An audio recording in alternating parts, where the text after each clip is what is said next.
Ladies and gentlemen, welcome to our Saturday afternoon special of the Raj and Rich Show. I'm Raj. And I'm Rich. He wishes. There you go. Hey, look. Every time, starting live and Every time. it farts. And then, of course, my phone, my tablet over there has decided it wants to let me know that we're live, too. I have electronic devices everywhere want to let us know we're live. Yeah, he does. So, anyway, ladies and gentlemen, welcome to another week. I know I've already gotten messages going. You guys used to do it every Sunday. Now you're just like random days. Well, it's because I'm that jackass that decided to have, like work days that are completely random. So we kind of mold our schedule around that. Yeah, you ain't lying. We never know. It's like, are you going to be working this Sunday? Yes. How about that? No. No. Okay, we'll do it on these days. Why not? So, anyway, so we've got some things. We got only really one item to talk about in Amtgard. Amtgard's been pretty quiet this week. You hoes. We knew that was coming. Yeah, well, of course we knew that was coming. But anyway, we only got like one Amtgard issue to talk about, and then a lot of mundane stuff. Of course, we're gonna have an update for you for the whole Florida high school shooting situation, things going on with that. We got something that's going to piss liberals off. Yes. Every one of those yahoos calling for Trump to be gone, we got something to piss you off on that one. Yep. Things are. That's exactly what I said. Yeah, I knew he was going to give it. I knew that. I figured he was probably going to be on the road when we started this, and then he gets a notification. You motherfuckers, I can't watch it while we're driving. Yeah, he'll figure something out. Back in. So we got a bunch of couple things to discuss. Something that's going around the internet that is completely and totally untrue. Things like that, and we're gonna get started. We'll talk about that. Now, for some dumb reason, I can't remember my former War Speaker's game name. What's that? Yeah, Cox. Hey, Coxiel, something like that. Coxian. Anyway, for those of you not aware, Coxian was the latest person to get banned from a kingdom. Winter's Edge. Yeah, in Winter's Edge. Unfortunately, a bit of a mundane issue happened in his life, kind of turned around on him, and unfortunately he lost his cool in an event. But he did it in what kind of is what's kind of irritating a little bit is he did that in his own sleeping area. The privacy of the cabin. Yeah, and people are like, oh well, we were frightened. Okay, has anybody ever seen this guy before? I have. Okay, sometimes the wind blows and I have to ask him, dude, are you anchored down properly? Because he's one of those tall, skinny kids. It's not like me, where I'm tall and big. Yeah. It's not like you, where you're short and big. You're lower to the ground. You have less wind resistance than I do. I have a higher center of gravity, so if I even step wrong, I might just fall face first. Well, yeah, I don't have that. I'm very top heavy because I got a big head. I don't have that problem. Okay. Well, I mean, I have a big head, but I don't have the problem where I'm top heavy. I'm actually rather proportionate. Yeah, but the wind hits me and it moves me all over the place because there's a much larger surface area to hit. But anyway, yeah. So they decided to turn around and ban. I don't know if it was a 6 month or a year deal. I think it was 6 months. I think you told me 6. I think it was 6 months. But anyway, because people were around the area and they said they felt threatened because he was losing his shit in his cabin. Wow, fucking snowflake. Did he actually come out of the cabin and start throwing shit? Because that's not what I understood. If he gets out of the cabin and starts throwing shit around, then I could see an issue with that. But if he remains in the privacy of his own cabin and he's by himself... Which he said he did. He was inside the cabin and he had a mental breakdown because shit went south for him in mundane life. People have mental breakdowns all the fucking time. Yeah, I do. I know I've done it. I've gone off in the woods in an event, started screaming and yelling and everything else. And that's have I. So, I mean, I don't get why now we're banning a player who, in his cabin, lost his shit. Nobody was in harm. Nobody was in danger. But now because we feel threatened. The voices invaded my safe space. And it's like, is that where we're at now? You know, is that honestly where we're at in this game? Is where people are going to get kicked out because, oh, well, we felt threatened by him losing his shit over there inside a building where we weren't affected. Is that where we're at? I guess so. I mean, and that's the reason why I want to talk about this. It wasn't for the fact that he's my friend. That's not why I want to talk about this, because I got friends that do stupid shit all the time. When they get banned, I kind of look at it, oh, shut up. I'll look at it and go, okay, well, you fucked up, pal. Just take your punishment and roll with it. But this was just right dumb. That he loses his shit, goes on a verbal tirade in his cabin. Okay, just words. And because of COC 6, the catch-all, well, he was using language that made other people feel threatened. And now he's been kicked out. And this is where we're at in this game is now you can't get pissed off. You get angry and you get banned. That's exactly what this seems like. I did not take Winter's Edge because Winter's Edge has been quiet. I've had nothing to say about Winter. We've had nothing to report on Winter's Edge since we started this back in October. Yeah. Yeah, please.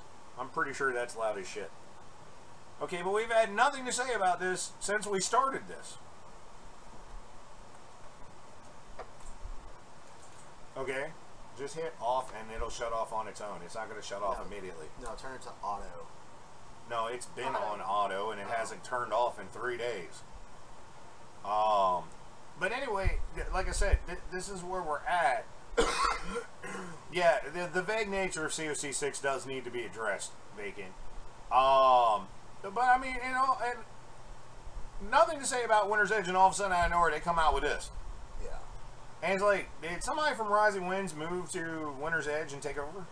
Because this sounds like a Rising Winds thing. Mm-hmm. You know, it's like you got like 3 or 4 of these snowflake kingdoms where you drop your sword the wrong way and you're all of a sudden facing a 6-month suspension. That's hilarious. You know, and I don't get it. I swear they're on the wrong side because they're on the eastern side of the country. They should be on the western side of the country. Yeah.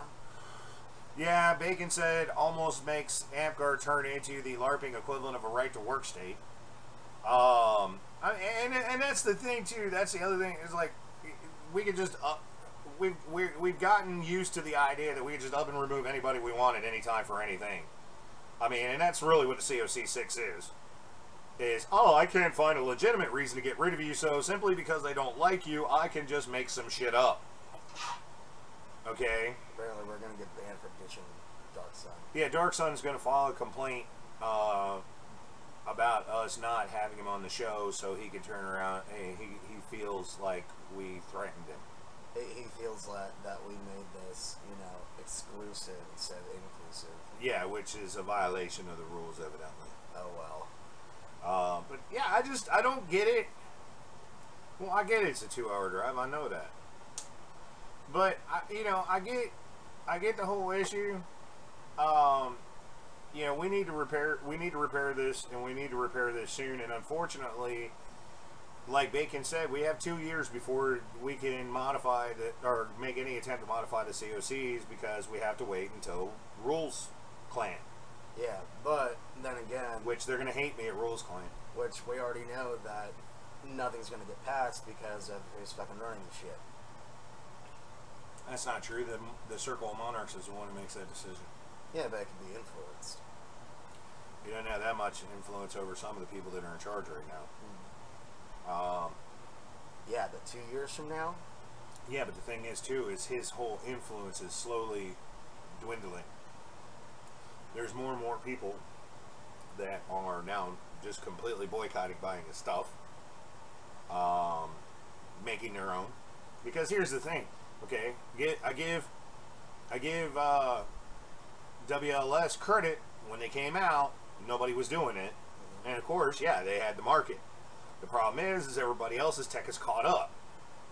And now people are making their own stuff in their own kingdoms, and it's some places you go to, you don't even need to consider buying WLS stuff, because you've got 4 or 5 people in your own kingdom that are making equivalent or better than equipment and selling it cheaper. So it's coming down to a point where, you know, he's going to start losing his grip on control, just like unless he goes out and starts copywriting sword designs, which if he does that, there's going to be a hell of a backlash. Yeah. Yes, he is. I am working tonight. That's why I'm currently in uniform. That's why we're doing the show now instead of later. Yep. You know, and unless he goes through and starts copywriting everything that Amtgard considers legal equipment, you know, designs it out of his shop and then copyrights it, he's not going to have control much longer. It really isn't, because he ain't going to have the market and stuff. So, shit that's not even fit to wash a jockstrap. Okay, well, you know, everybody has their opinion. Yeah. It is what it is. I didn't say it. So anyway, so yeah, so me and Anthony evidently are doing a second show. Cool. And Yamish and Dark Sun presents. New host? No. Oh.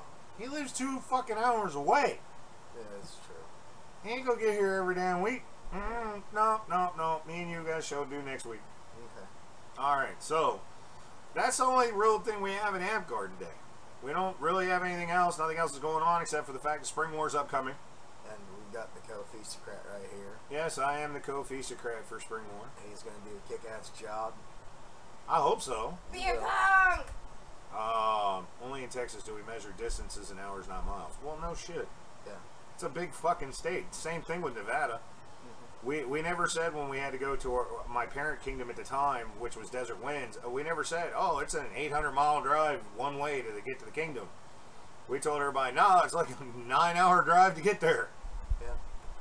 You know, I never told anybody. It's like anytime anybody asked me when I was living in Reno, they were like, how far is that from Vegas? I never said how many miles it was. It's about a 6.5-hour drive south. You know, so that when you live in a big fucking state, you don't even say mileage anymore. No. There's no point. Because people on the East Coast, when you say, oh, well, we got to drive 830 miles a day. Oh, what are you driving through, like 12 states? No, we're in the same one. We ain't leaving it. Yep. You know, because, I mean, you can fit, what, 3, almost 4 states on the eastern seaboard in it. I mean, I'm not counting the top corner, because, I mean, you can fit Maine, Vermont, New Hampshire, Connecticut. A good chunk of Europe. You know, Maryland. no, I'm talking about all in order. You Oh, could yeah. take the top. You could take the top corner of the United States from like Rhode Island up, and fit inside the state of Texas. Yeah. Square mileage wise. Yeah. So you could take 5 states and put them inside of the state of Texas. Nevada, you could do 4, because Nevada is the second largest. Yeah. You know, California has the longest distance north to south of But any of the East states. and West is short as shit. Yeah, the east to west is short as shit. It only takes about 3 hours to go from the California state line in Nevada to get to Santa Cruz. I mean, hell, it was only like, what, I think 7 hours from Pasadena, California to Las Vegas. It took 7 hours? Yeah, about 7 I thought hours. it took us like 5.5. Something like that. I don't know. But anyway, Alaska is the biggest. The problem is Alaska doesn't really count, because you only got, what, 1.5 million people, or 1.5, 2 million people living in the entire state? I'd move there. Texas has got, we got 4 million people, almost 4 million people live in Austin alone. Yeah. I mean, That's the reason why for the Electoral College. well, yeah, and that's the reason why we have the Electoral College, is because if we did not have the Electoral College, I guarantee you, first and foremost, it would have taken all about 4.5 hours for Hillary Clinton to win the election, because all you need is 11 cities to vote, Yes. and it's over. It's over. 11 cities in the United States, and the election's over. And, you know, and mom and pop out in the middle of Dubuque, Iowa, their vote would no longer matter whatsoever, and I would have to say that 60% of the registered voters in the United States of America would no longer vote. Correct. Because there's no point. Nope. But anyway, so yeah, but Spring War's coming up. You know, it's going to be a lot of fun. You know, M-Hog is running the games. So I think that's going to be a blast. M-Hog comes up with really good games. He does. Just don't make him mad.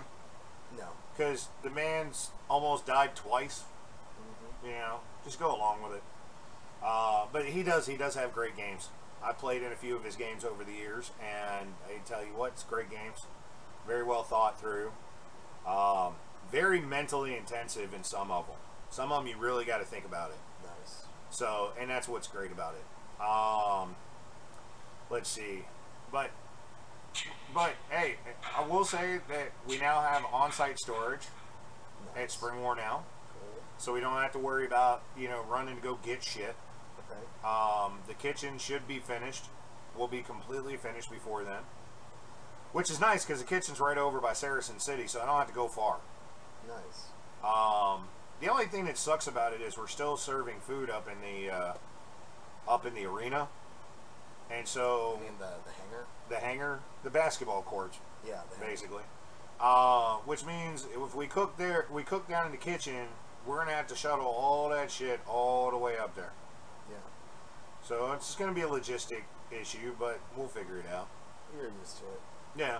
It's just a matter of logistics, of getting it there and getting it there quickly and getting it served fast so it doesn't cool off. Yeah. But all in all, though, I think Spring War's going to be a blast. Hopefully no shenanigans happen prior to, so we don't spend the entire event talking about shenanigans at Spring War instead of focusing on having fun. Knowing how it is Spring War, there will be shenanigans. Well, during Spring War is one thing, but anything major happening right beforehand. Oh, yeah. Because I don't want to be sitting there and people go, hey, did you hear about this shit? Well, yeah. I heard about it. Trust me. You know, I just want to meet up with friends I don't get to see all year except for at Spring War and have a good time. You know, plus do the co-feastocrat thing. I will need volunteers for serving line and things like that. What my plan is, I actually wanted to serve people. I don't want people to have to stand in line. Yeah. I think it'd be better for feast on Saturday night to actually take plates to the tables. Yeah, I mean, you know, having like a wait staff and servers and everything like that, and food runners, that would be ideal, but I don't think you'd end up having enough volunteers because a lot of people in this game only care about themselves. Well, I'm going to work on it, though. I'm going to work on it on... I mean, it's a really good angle. I'm going to work on it during the event. I'm not going to try to do it now. Yeah. Because people, oh yeah, I'll be a part of it, and then... They don't show up. No, I'm gonna go find people during the event. Okay. And because Saturday is going to be the only night that I want to do this. Task the TIs. We're only serving, we're serving food. Mm-hmm. And so then that way, I think it'll be better. Because I was at a Spring War where they brought the food to the table, they brought the drinks to the table, and you had people walking around with pitchers to refill. Mm-hmm. And we have pitchers. I know, I've seen them in stores. We have quite a few of them. Yeah. So it's very, very possible. You know, so, I mean, there we go. I've actually thought about for the possibility because we do have a few people that are vegan that are there, getting green construction paper, making little green pyramids, and putting that on the table. So when they're serving, they do know that's a vegetarian, so they can't have the meat part of what we're cooking. That's actually really smart. Yeah, so that way you don't even have to ask. You know, let me do the asks, because I like Diego. Diego's vegan. Okay, so I know for a fact Diego doesn't eat any meat, so I put little green triangle on his table, so that way when the server's going by, they know he gets a vegan meal. Yeah. That way they don't have to ask. So that's that. So that's really Spring War. Really nothing more about Amtgard to talk about that's going on other than that. Oh, by the way, for those of you who are watching, tomorrow, Murky Waters, Pie in the Face fundraiser. You get to pie the king in the face, and there's a lot of you in the CK that don't like the king. A lot of you. So if you want to pie his ass in the face, here's your chance, because he won't get banned for it. But it will require you outbid the other person who hates him more. Okay. If I was still playing, I'd probably volunteer to get pied. You know, so go to Murky. If we put you out there, I bet that long will be. It's going to be a real pie, not whipped cream on a plate. Yeah, we're actually going to get a real pie-to-pie watcher in the face. Just like if Not a fake If I were to do it, just put some nails in the pie. No. Rocks. Like fingernails. Rocks. No, rocks. Fingernail clippings. No, rocks. Rocks too. That works. Making a true Irish cream pie. Yes, it's got rocks. I'm totally okay with this. But I'm no longer in the game, so. Yeah, so we can't do that. Because I'm pretty sure the line would be long and distinguished to how many people want to pie you in the face right now. Well, hey, at least because because they give a shit about you and they're tired of seeing the shit you've been posting. Well, at least the park would make money. The park would make money, and a lot of people might feel better about themselves after they've gone and smacked you. Because I'm pretty sure afterwards they now stop this shit. So, anyway, so that's really all we got for Amtgard related news. So let's get into the real news. Yes, that's right, ladies and gentlemen. This is where sometimes you think that Amtgard is pretty fucked up until you pay attention to the real news. The real news makes Amtgard seem like, well, a paradise, comparatively, I guess. Maybe, maybe not. That's a matter of preference. I was trying to give it some kind of a spin, but then I was like, where am I going with this? It's no idea. It's based on people's prerogative. That's true. Your prerogative could be completely fucked up and everything is completely wrong. Yeah. Dun dun dun. Certain death. So, getting to mundane, we're going to go ahead touch up on the school shooting that happened in Florida on Wednesday. Yes. And also common school shooting misconceptions that have been floating around the major media. Yes. Okay, first of all, let me get the big one out of the way because this is floating around a lot. There has not been 18 fucking school shootings since once we got the Florida shooting. And here's the reason why. Okay? There's a website, it's like, what is it, Gun Safety in the Small Towns USA or something. Like that's run by Mayor de Blasio of New York. Okay. It runs the site. Okay, they count everything as a school shooting. Okay, there was a school, I can't remember, I don't remember the locations, however I do remember the incidents. There was a school somewhere, there was a guy at home or something, was working on his firearm. He had a firearm, was trying to repair it, and accidentally went off, and the bullet struck the side of the building of the school. Okay, that's it. So he had an ND. Yeah, okay. That's all. They count that as an active school shooting. There was 2 kids that went into school, committed suicide by gun. Didn't shoot anybody else, just themselves. They consider that an active school shooting. Okay? There was one, it was a class where they thought it was a fake revolver, and when the kid put it together, lo and behold, this one was real. This actually operated because they put simulation rounds in, okay, but it wasn't supposed to go off. It was just something they were doing. I don't remember what the class was all about. I think it might have been ROTC. Anyway, when he pulled the trigger, instead of it not doing anything, just squeezing the trigger and it does nothing, it actually went boom. The simulation round went off. They counted that as an active shooting. Okay?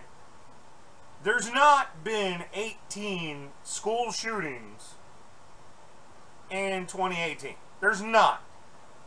So that's going around Facebook like crazy. That's going around Twitter. That's going around everywhere. NPR was the first one to debunk it. I was listening to the news radio, and NPR, the National Public Radio, okay, which is usually very left, was the first one to debunk it, saying the guy was doing the show, and he says, well, can we research what these 18 schools, because the guy said, he goes, I don't remember there being 18 school shootings this year. And he asked his producer if you could research while he was doing the show. He said, can you research what these 18 school shootings are? So he went to the website and looked down the list, and even the producer was like, well, there hasn't really been 18 school shootings.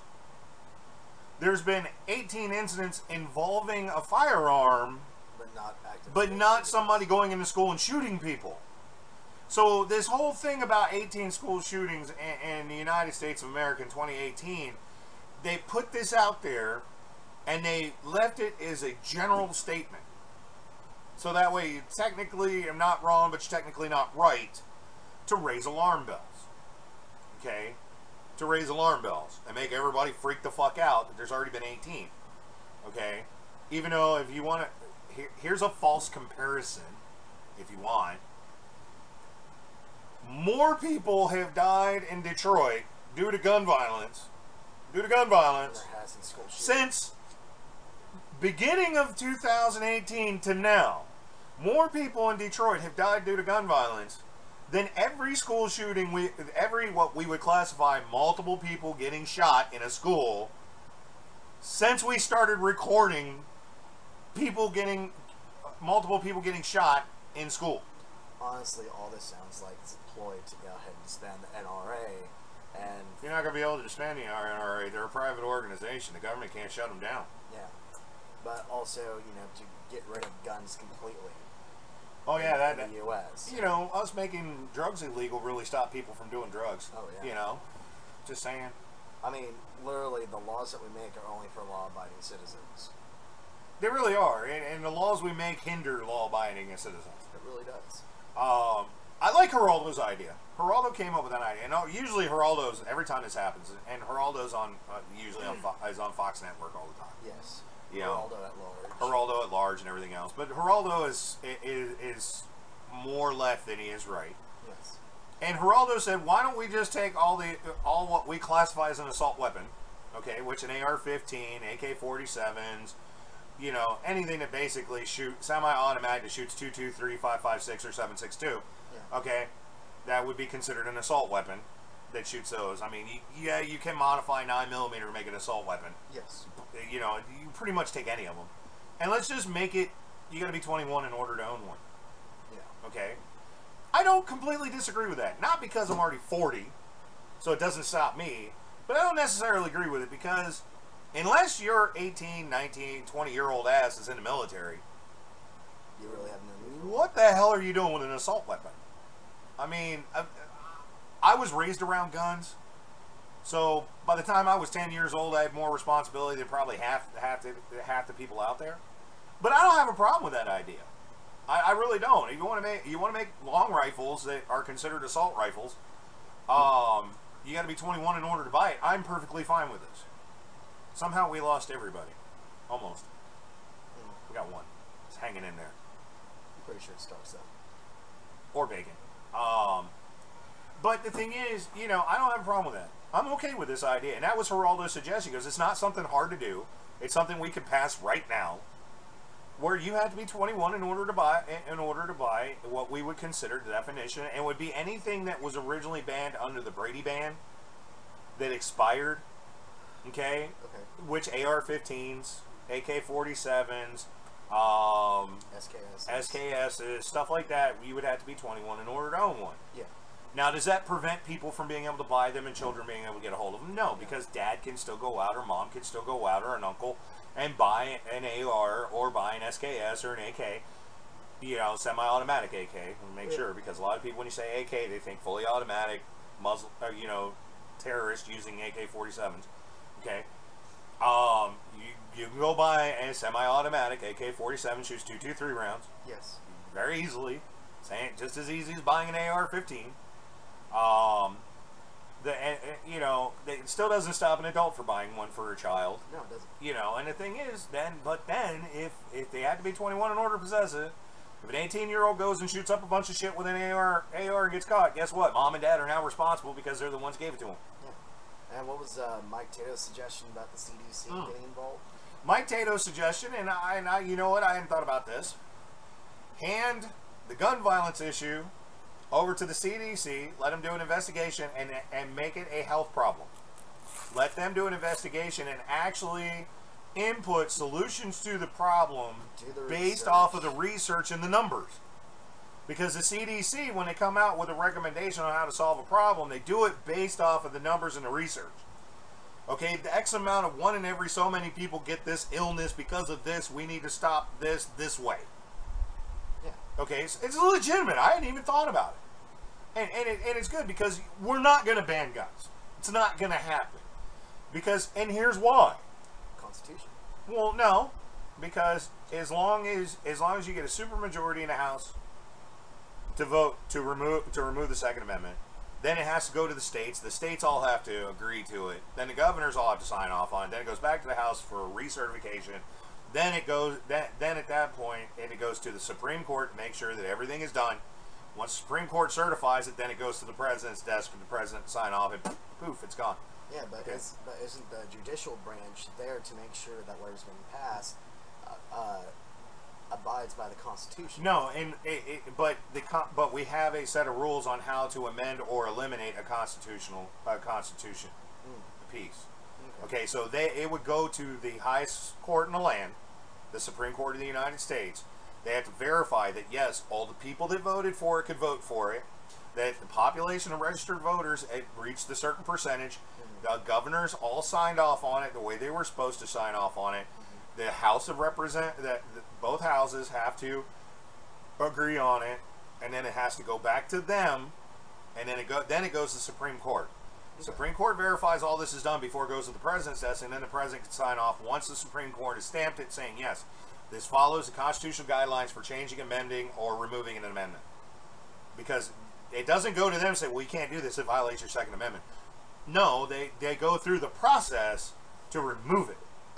And then that's what the Supreme Court does, is verifies that it has been done. That's what the judicial branch's job is. Okay. When an amendment to a constitutional amendment is done, or removal of a constitutional amendment is done, they're the ones that make sure that everything was done 100% by the numbers. Yeah. Now, you're talking about something's going to take 2, 3, 4 years to get done to remove one.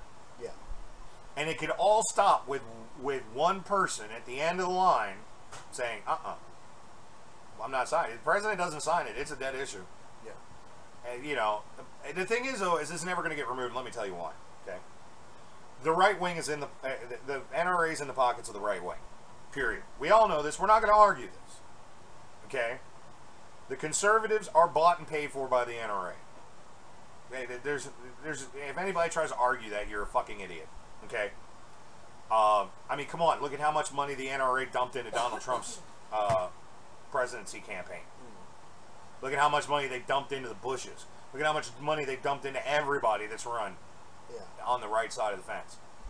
They've even put money into some of the Democrats. Harry Reid, as liberal as he was, that dude was all about getting money from the NRA. Yeah. But here's the reason why the liberals aren't going to go for it. Okay? Here's the reason why liberals don't want real gun elimination either. Okay. This is what a lot of people don't think about. Because they think, well, if we got enough liberal Democrats in office, we could get rid of these guns. No, you're not. It's not going to happen. And let me tell you why this is the case.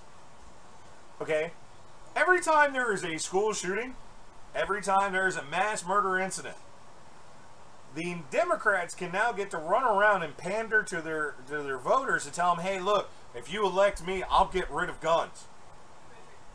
It's a tool for them to get them elected, because every time there's a mass incident where a lot of people die, they utilize that as they use the victimization of it to get themselves elected. I will guarantee you, in this upcoming campaign season, which we are in now, yes, there is many of them already using the Florida high school shooting as a platform, because nothing else they've tried to do so far since Donald Trump's been elected has worked. Nothing. Speaking of Trump. Go ahead. So, apparently, after the shooting and everything like that, our commander-in-chief, President Donald Trump, went to a hospital in Florida to go ahead and visit, the students who were affected by the school shooting. Yes, and the ones that are recovering in the hospital from the shots. I can't remember what the number is now, but I believe that there's only, 2 or 3 left that are in intensive care, or still possibly could die. They've taken 2 or 3 out and moved them to critical condition, but they're no longer in intensive care. They're in critical care. They're in critical care, which means that it looks like they stand a damn good chance of coming out. Yes. Alive. Okay, but there's 2 or 3 that are still left. That it's still a day-to-day thing. hour by hour, minute by minute. Yeah. So go ahead. So apparently, while he was visiting, not only did people take to Twitter, but also in front of him ask him, "Why are you here? Why are you still here? We don't want you here." I get that. Okay, because President Trump is not a very well-liked president. He's not. Okay. I get people's arguments on why they don't like him. I get it. The man runs off at the mouth too much. I mean, I don't mind his, I'm going to be blunt about everything. I don't mind that at all. In fact, I find it refreshing. At least, even if he's going to bullshit you, he's still very blunt about it. He's not trying to hide it. Yeah. But people generally, and the kids, we watch the interviews. Got it. Oh my God. And CNN went and picked, they picked and chose who they interviewed. You could tell. Because every single one of them that they interviewed all had the exact same thing to say. It's almost like CNN gave them cue cards. Gun control, gun control, gun control. Yeah, and that's all it was. But what was funny was what was really unnerving. Well, I'm not going to talk about that yet. Okay. I'm going to talk about the Twitter comments. Yeah, okay. People saying, we don't fucking want you, get the fuck out, fucking go away, leave us the fuck alone, all this shit. You know, the President of the United States coming down, it means the United States government is in full frontal mode of acknowledging this as a problem.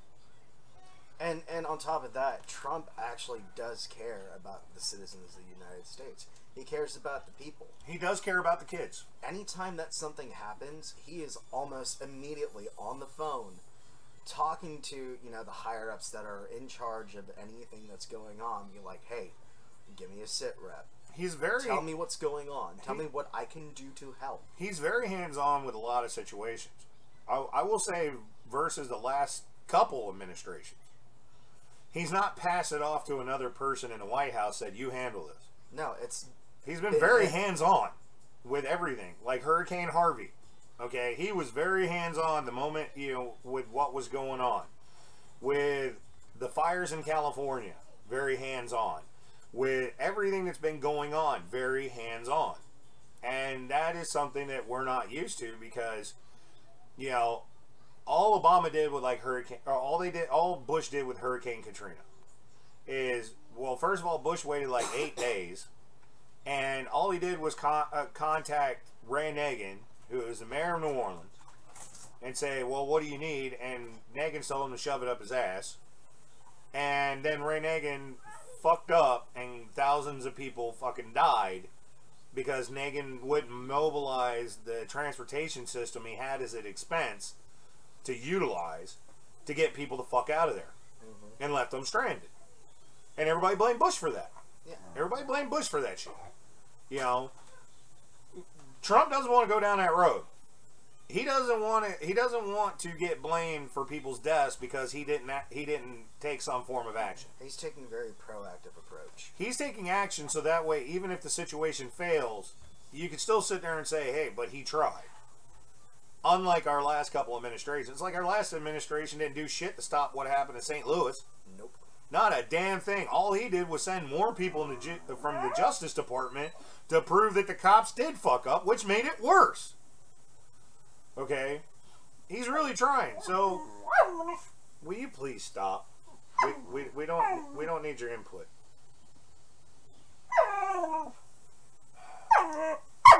Where's Pawn? Stop. Come on. So anyway, but the kids are all, sending out Twitter messages going, fuck you, we don't fucking want you, and all this shit. Do parents not teach their kids respect anymore? I mean, I get it. If you don't like the guy, you still respect the office. That is the leader of this country, regardless if you like him or not. It's just like, I respected Obama. Whether I liked him or not, I respected him because he was in that position.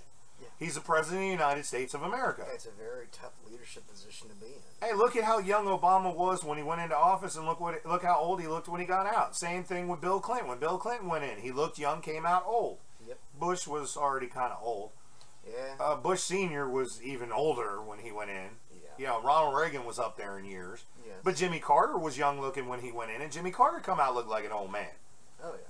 You know, Richard Nixon's the only one who went in looking the same way he did when he went out, but he got his ass impeached before anything. Same thing with Kennedy, but Kennedy got shot before he could even get reelected. Okay, so I mean, it's a very hard job to do. It's not like, hey, I can lie my ass into it and it's all smooth sailing after that. It's not. It's a hard job. It's constant work all day, every day, because not only are you running, you know, what we call the free world, you know, which is the United States, but also they have to be in contact with every other nation, every other country, and figure out things on what we can do to help them, what they can do to help us. And understand that every move you make, you have to take in the factor of how other nations are going to respond to you. Exactly. You know, that's how this whole system works. So for people around going, he's not my president, well, yeah, he is. And, you know, like I said, you may not like the individual in the office, but you have to respect the office. Yes. Because it's a very hard office. It's like I respect senators and congressmen because, you know what? It's there may be asshats, but I respect the office. You know, you may not like the people, but you have to respect the position. Yes. Okay, and that's what and people don't teach kids that anymore, and you can tell these kids were definitely taught a certain way. Yes. You know, because none of those thoughts were their own. They didn't come up with that on their own. They were taught that. They were coached.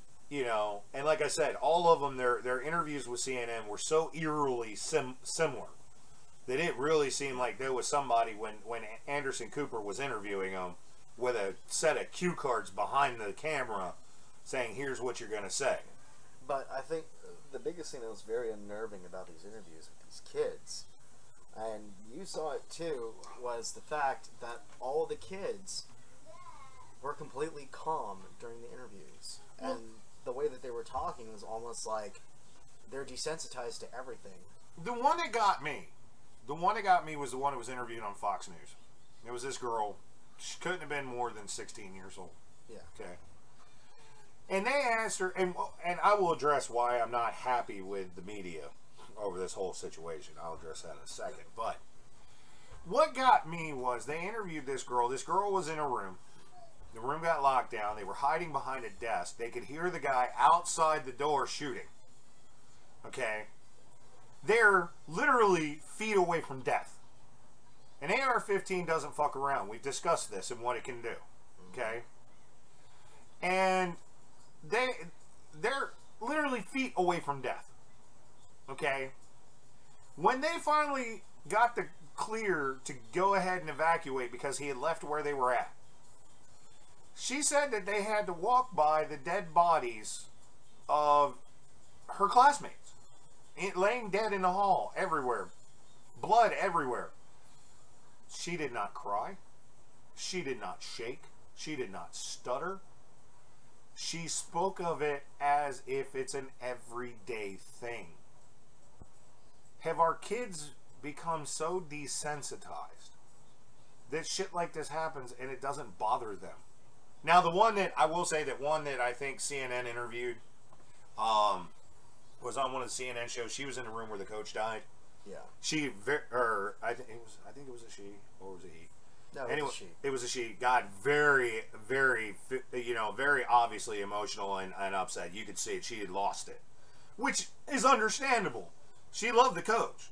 You know, she liked the coach. The coach was a great guy. And in fact, I haven't found a negative statement anywhere in any of the comment threads about this guy.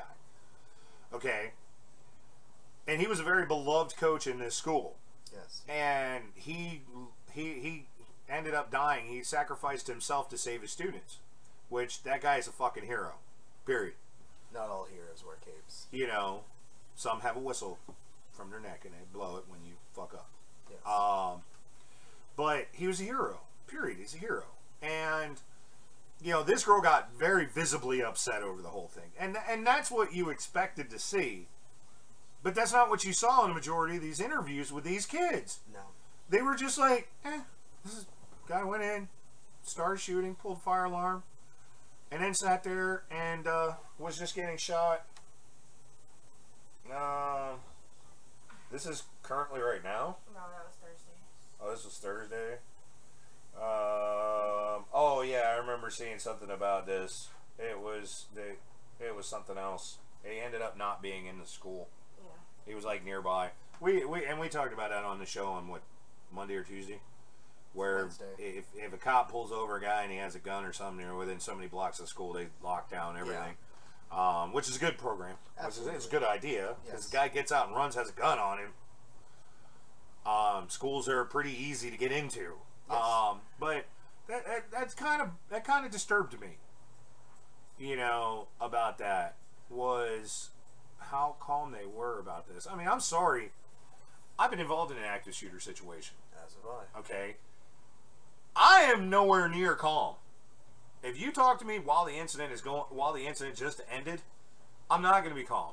Shaking, adrenaline running. Yeah, trust me. There's all kinds of shit's going on. I'm not going to be calm. We heard it on the scanner before the show. The cops weren't calm. No.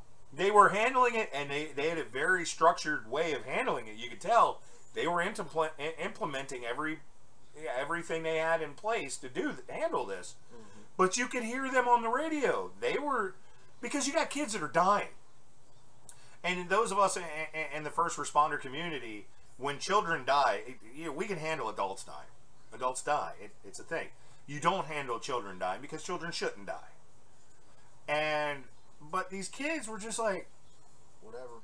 They were like, yeah, so we were in the classroom and we could hear the gunshots and a bullet went through the window and the door and the glass shattered and there was blood. And then when we got to leave, there was bodies and blood in the hallway, and it was horrible. And then that was it. That was legitimately almost verbatim what that girl on Fox News.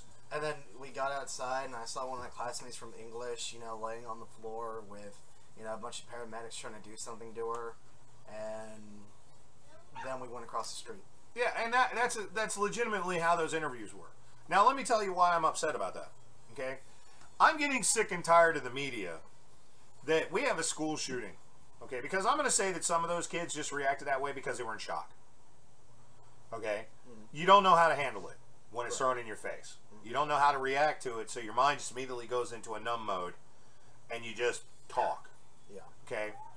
But what I'm getting sick and tired of, the media's got to be in their faces. They were interviewing some of these kids before they even released it. They had custody of this shooter. Back the fuck off. Give it a minute. Let these kids get reunited with their families. Let these kids let things calm the fuck down. Let the situation end before we start shoving cameras in people's fucking faces. There was one cameraman got arrested because he went past where the police said that they could go and was trying to get to the door where the kids were evacuating out of.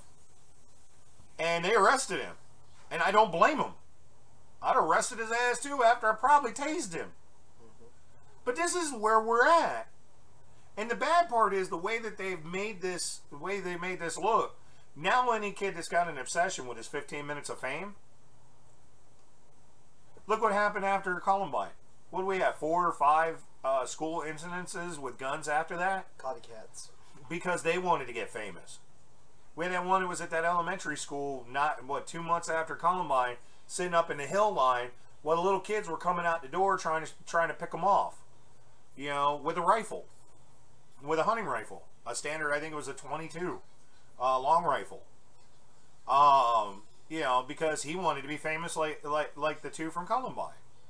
And now we face the same situation. Now we've had this, and this has become a big thing, and the media has really made it big. Are we going to have follow-up incidents? Because other kids are now going to want to get famous. Yeah. The other thing that irritated me was how long it took for CNN.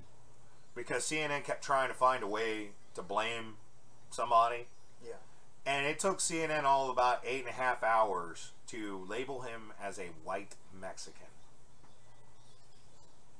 Like, they wanted so badly to demonize this guy any more than fuck, he shot and killed a bunch of kids and adults.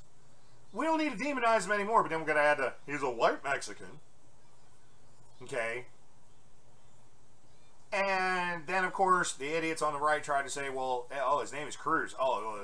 He's probably a DACA kid. No, he was born in Long Island. Okay, he was actually orphaned and adopted by his friend's parents. He was adopted by one family and then adopted by his friend's parents.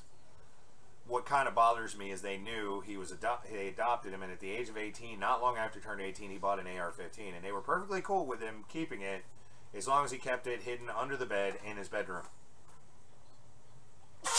I'm sorry, but if you're staying in my house and you got an AR-15, we talking gun safe. Yes. Seriously, we're talking gun safe here. You know, handguns a little different. They're easier to secure in small places, but we're talking about a rifle that if I shot it at one end of my trailer and pointed it to that end of the trailer, the bullet would actually exit out the other side. It would clear every single one of these walls and go out and probably embed itself into my neighbor's house. Yeah, because the walls are thin. Well, it's a trailer. Yeah. But still, we're talking about a bullet that will not stop the whole way through.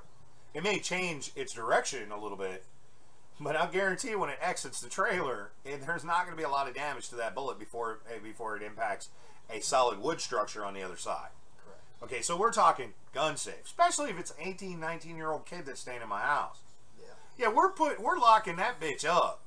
You know, no, you're not keeping that underneath your bed. So I don't know what the fuck they were thinking. And then the other problem we had is the FBI got several reports on crews that they got tips and they completely botched it. They completely botched it. There was a bunch of things, but in the end, while everybody's looking for something to blame, it's not the gun's fault. It's not the people who made the gun's fault.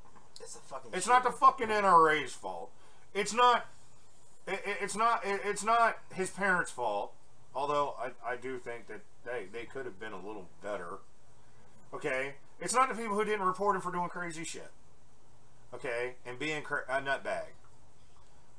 It's the fault of a 19-year-old who decided to take a semi-automatic rifle, get a whole bunch of ammunition, a whole bunch of magazines, and go into a fucking school and shoot people. That's whose fault this is. Stop trying to say who's at blame. Acknowledge the fact that a 19-year-old took an AR-15 into a school and opened fire. That's who's at fault here. Now, we figure out, once we all can identify that the 19-year-old with an AR-15 with mental problems is the one at fault, now let's backtrack from that and say, okay, what can we do to prevent this from happening in the future? I have no problem if mental evaluations are required to own a firearm like that. None. Whatsoever. But the thing is some moron that said, well, if we get rid of AR-15s, then we won't have this problem. Horse shit, Virginia Tech. I was on an anniversary kind of getaway with my second ex-wife in Hawthorne, Nevada, when Virginia Tech happened. I know, because I was awake, she was asleep, and I was rolling cigarettes, and all of a sudden breaking news came over the TV, and there was this shooting in Virginia Tech. Didn't have an AR-15. Didn't have a long rifle. Didn't have a fully automatic weapon.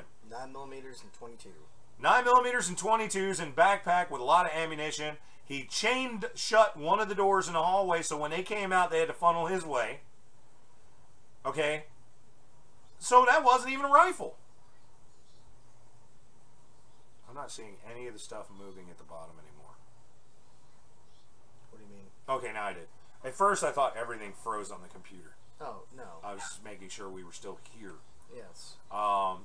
So let's acknowledge that a 19-year-old with mental issues went into a fucking school with a AR-15 semi-automatic high-power rifle and killed a bunch of people. Now we'll backtrack from that and say, okay, now how can we prevent this from happening? Yeah. Okay, stop trying to blame everybody. I've even seen video games blamed again. Of course. I mean, they blame Metallica and video games when Columbine happened. Oh, yeah, that's true. Okay? But, I mean, we're also talking about, here's the thing.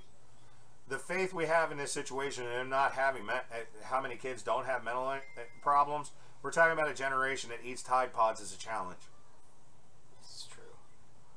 So, I don't know if we have a gun problem. We have a stupid problem. We may have a mental problem. But let's move on from this. Alright, so moving on. Apparently now in the news, 13 Russians have been indicted over election meddling for this past election. As we all know, Special Counsel Mueller has been investigating whether or not the Trump administration colluded with the Russians to affect the election and get him elected. Turns out the Trump administration had nothing to do with it. In fact, it turns out that not a single fucking person in the United States had anything to do with it. Actually, they were saying there was like 2 or 3 people. And one of them Russian? Yeah. Yeah, one of them's a Russian, though. They came here. Yeah. So apparently what's going on is that there is a group called the Internet Research Aid that is a Kremlin-based organization in Russia, in St. Petersburg. Yes. And their whole job, starting in 2014, is when they started, right? Yeah, 2014, they started doing research on how the American populace thinks.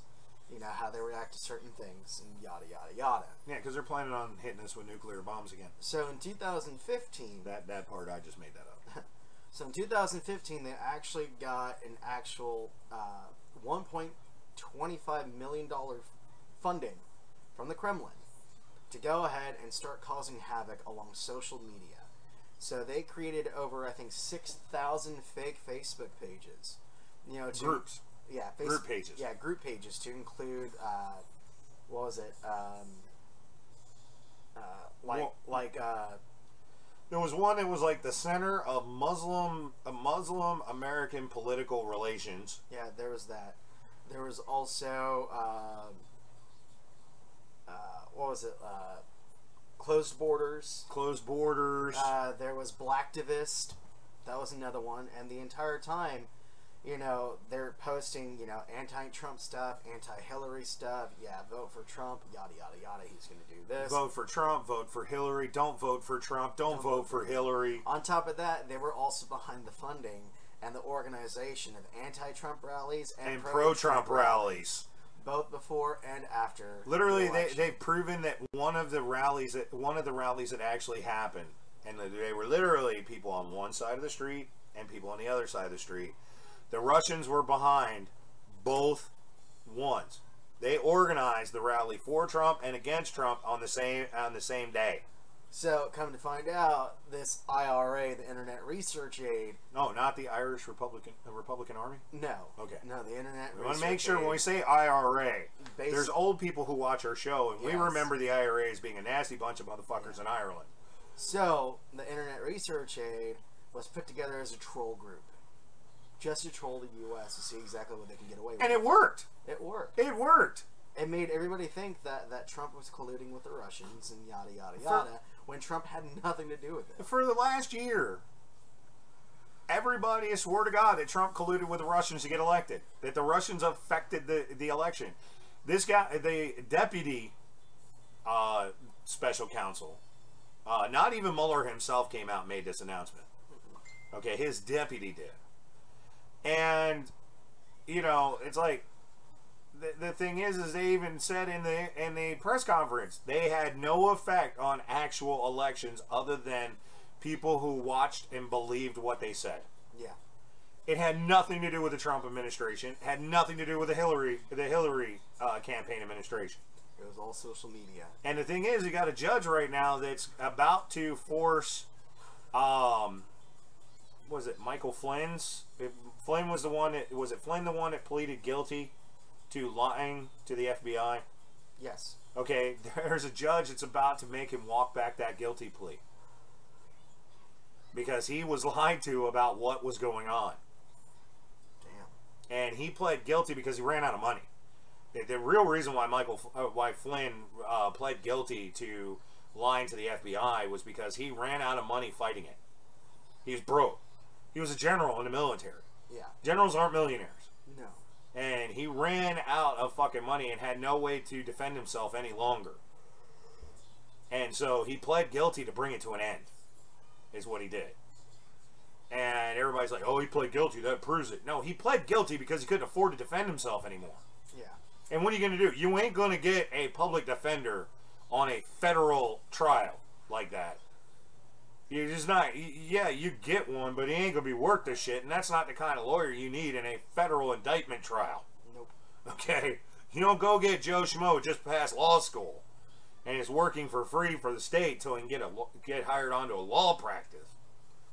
So all in all, quit the whole Russian collusion shit because it's not real. And in fact, his words exactly is, no U.S. persons were involved in collusion with the Russians to affect the campaign results. Correct. So it's over. But of course, news ain't going to let it be over. Nope. No, they ain't going to let it go. Because this is like their only thing they got. Because one side of the media all seriously thought by now Trump would have been kicked out of office. Yep. So they're going to keep pushing this issue. It's not the end of it by any means. But the council came out and said, there's nothing. There's nothing there. You know, which is not the first time we've heard this from them. But they came out and did a big old press conference to say there's nothing. And I guarantee you Monday, it's going to be all over the news about something else involving the Russians and the Trump committee. So, God knows it. We'll figure. We'll see. So, moving on. Yep. So now we are finding out that McDonald's... In food news! McDonald's is planning on making a menu change involving Happy Meals. Evidently, they're going to be taking the cheeseburger off the Happy Meal menu. It's going to be... They're still going to have the burger, just not the cheeseburger. Yeah. So apparently they're trying to make it to by 2022 that the cheeseburger will be completely removed from all Happy Meals in all McDonald's restaurants. Why the fuck is it going to take the 2022? Well, it's because, you know, they have to implement fucking... All they got to do is put out a memo to every single McDonald's going, you will no longer offer a cheeseburger for the Happy Menu meal. We will send out menu board changes. So you just immediately, somebody goes, hey, I want a Happy Meal. I want the cheeseburger Happy Meal. The person at drive-thru goes, well, we no longer offer cheeseburgers. We have these instead. Yeah. It can happen in 24 hours. It could. But they're not going to because it costs too much money at one go instead of spacing it out along... It's going to cost the same no matter what. Yeah, but if they do it, you know, along a few years, then it'll take a lot less in that time period than doing it all at once. I don't agree. So they can space it out. They put out a memo to every single store saying you're no longer offering cheeseburgers and a Happy Menu meal. We will send out the menu board changes, you know, as soon as and besides that, hold on. They don't even really have to do that because now what, 60% or 70% of the McDonald's out there, they don't even have the hard plastic boards anymore. No, they don't. They're all LCD TVs. Yes. So all they got to do is a couple schmucks in a room somewhere just have to reprogram the board. And then they send it out because all that shit's hooked into their Wi-Fi. Yeah. So they send it out as an update to the board. Yeah. Okay, because like when they run they got the Mix 2 back again, which is either two double cheeseburgers or two like chicken sandwiches or two fish sandwiches again like $2.50 for $5 or $2.50 or something like that. Yeah. Okay. It took all of 5 minutes to implement it because all you do is send out a mass update. Yeah. It causes their computer system that runs the boards to reboot itself once it gets an update with a new menu board. Yeah, but still have to take care of the boards outside, and the boards outside are not LCD. That's not true. All the ones that are refitting they're all LCD on the outside. Because the one over here is LCD. That outside board is LCD. Oh, I haven't been in that one. So. Yeah, well, and another thing here's something that I didn't want McDonald's to go through, and I absolutely refuse to utilize it when I go in. Oh, I've been into 3 McDonald's now that has you kiosk. Can walk in and has the kiosk. I refuse to use it. Absolutely refuse to use it. ETA is 3 hours and 32 minutes or 3 minutes and 32 seconds. No, ETA, he's saying he's be here by 3:32. Oh, okay. Well, that's fine. That's fine.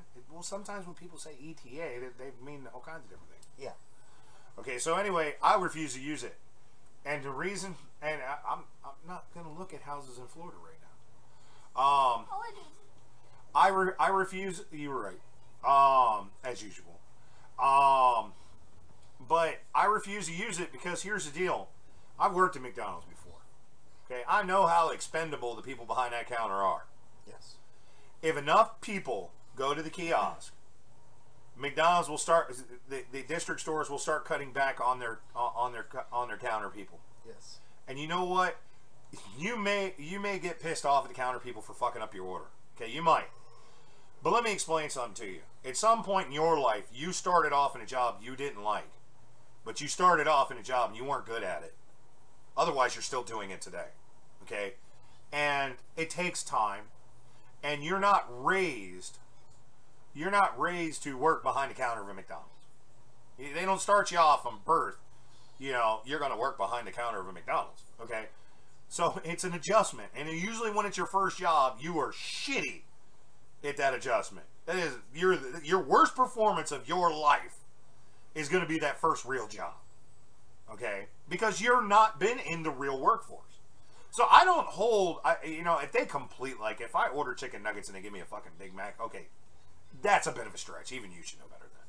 Yeah. Okay, but if I order a Big Mac with no onions, and you fuck it up and you don't hit the no onions deal, okay, I'm not going to get pissed at you right off the bat. Now, if I order it again, I say, okay, well, can you remake this without onions? And I get it back with onions again, now I'm going to start getting irritated. Yeah. But the thing is I don't want to use a kiosk because those people will start losing their jobs. Okay, so, and I told the girl at McDonald's this. I'm standing in line. Other people are like ordering a little extra shit. And I went to give out my meal. She goes, you know, we had the kiosk over here. You didn't have to wait in line. I said, man, because if I use that kiosk, and enough of us use this kiosk, you don't have a job. Me standing in this line and waiting an extra 20 goddamn minutes to order my food job security keeps you having your job. And she looks at me, she goes, I really didn't think about it that way. I said, yeah. So if you start to get a line at the kiosk and you're sitting behind a counter, nobody's standing in line, start pulling people up. Say, hey, look, I can take you right now. Get you done right now. Let's go. Order up. Okay? Not to mention the fact the kiosk is not going to answer your question. If you look and go, hey, does that chicken sandwich come with bacon? Kiosk ain't going to tell you, oh, no, sir, it does not. You know, it's not like Alexa. But the thing is, you know, no, I won't use them. I absolutely refuse to use them. I want to talk to a person. It's like when I try to pay my bills. I would love to just be able to go into the office and see the person behind the counter. Like, I don't like doing online banking. I really don't. I use my online app on my bank to just check my balance. I will walk into a bank and talk to a teller. Yeah. I like that. And I don't want to see that go away, but that's where we're going. And unfortunately, I've been accused, well, you're really old and behind the times. Well, no, I'm not really old behind the times. I like social interaction. And doing this is eliminating people's jobs and putting more people out of work. Mm-hmm. And I don't like it. I could be wrong. Y'all could disagree with me completely, but that's where I'm at on this. So, moving on to our next story. This one is a little far-fetched. Yes, I am. So, I know that I like to ride around on go-karts. I like go-karts. Go-karts are fun. My fat ass usually makes them slow, but I still have fun doing it. Well, unfortunately, apparently go-karts are now dangerous. Apparently, in India, a woman died by a go-kart incident. In India. The people with the reset buttons on their forehead. And I can say that because I'm one of them. Yeah, you don't go to hell for laughing at that if a person of that group tells the joke. So apparently you are here. I am here. Now, for me saying that was racist. I really don't give a shit. Okay, there you go. So apparently this woman was riding in a go-kart with her husband at an amusement park in India. You know, she also took her kid and the rest of her family and everything like that. The whole family. So the child was with the grandma, standing on the side. The mother and the father were in the go-kart. Apparently, the woman's hair came loose from her rubber band, drooped down, got caught in the wheel of the go-kart, and it scalped her. Okay, we're not talking about like shoulder-length hair or mid-back hair. No. In order to go from a sitting-up position to your hair to fall down and get caught into the wheel section, this girl's hair went to the back of her knee. That's how long that shit's got to be. I've played with go-karts a lot. Yes. In order to be that long, you're talking the back of your knee level to get to where the spoke, the chain, and the wheel is. So the hair got caught in the wheel, in the rear wheel. It tore her hair and ripped her scalp off the top of her head. She was immediately rushed to the hospital where she died due to her injuries. I don't get why scalping kills you. It's just skin with your hair attached. Shock. Loss of blood. You can't bleed to death from losing. You could lose 90% of the skin on your head and you won't bleed to death. Yeah. But I'm pretty sure with the scalping, I'm pretty sure the skull was exposed. Well, the skull is exposed, Yeah. and so it's possible maybe there's some exposure to the brain because the temperatures are no longer regulated and stuff like that. I never understand. I'm gonna have to research that actually because I want to know. Every time I hear about somebody getting scalped, they die. And it's like, wait a minute, you're just losing the skin off your head. Yeah, but you're also losing insulation and. Yeah, so I'm gonna have to research that and exactly find out why is scalping kill people. Because I don't think it really shouldn't. I don't know. Like I said, I'm gonna research that because I want to know. So moving on. Apparently, earlier on either Wednesday or Thursday, there was about a dozen Russians that were killed in a U.S.-led attack in Syria. Now, we'll make sure we clarify, it was not the Russian army. No. These were Russian mercenaries who were hired. Because if it was, we'd be in World War III now. Yes, we would.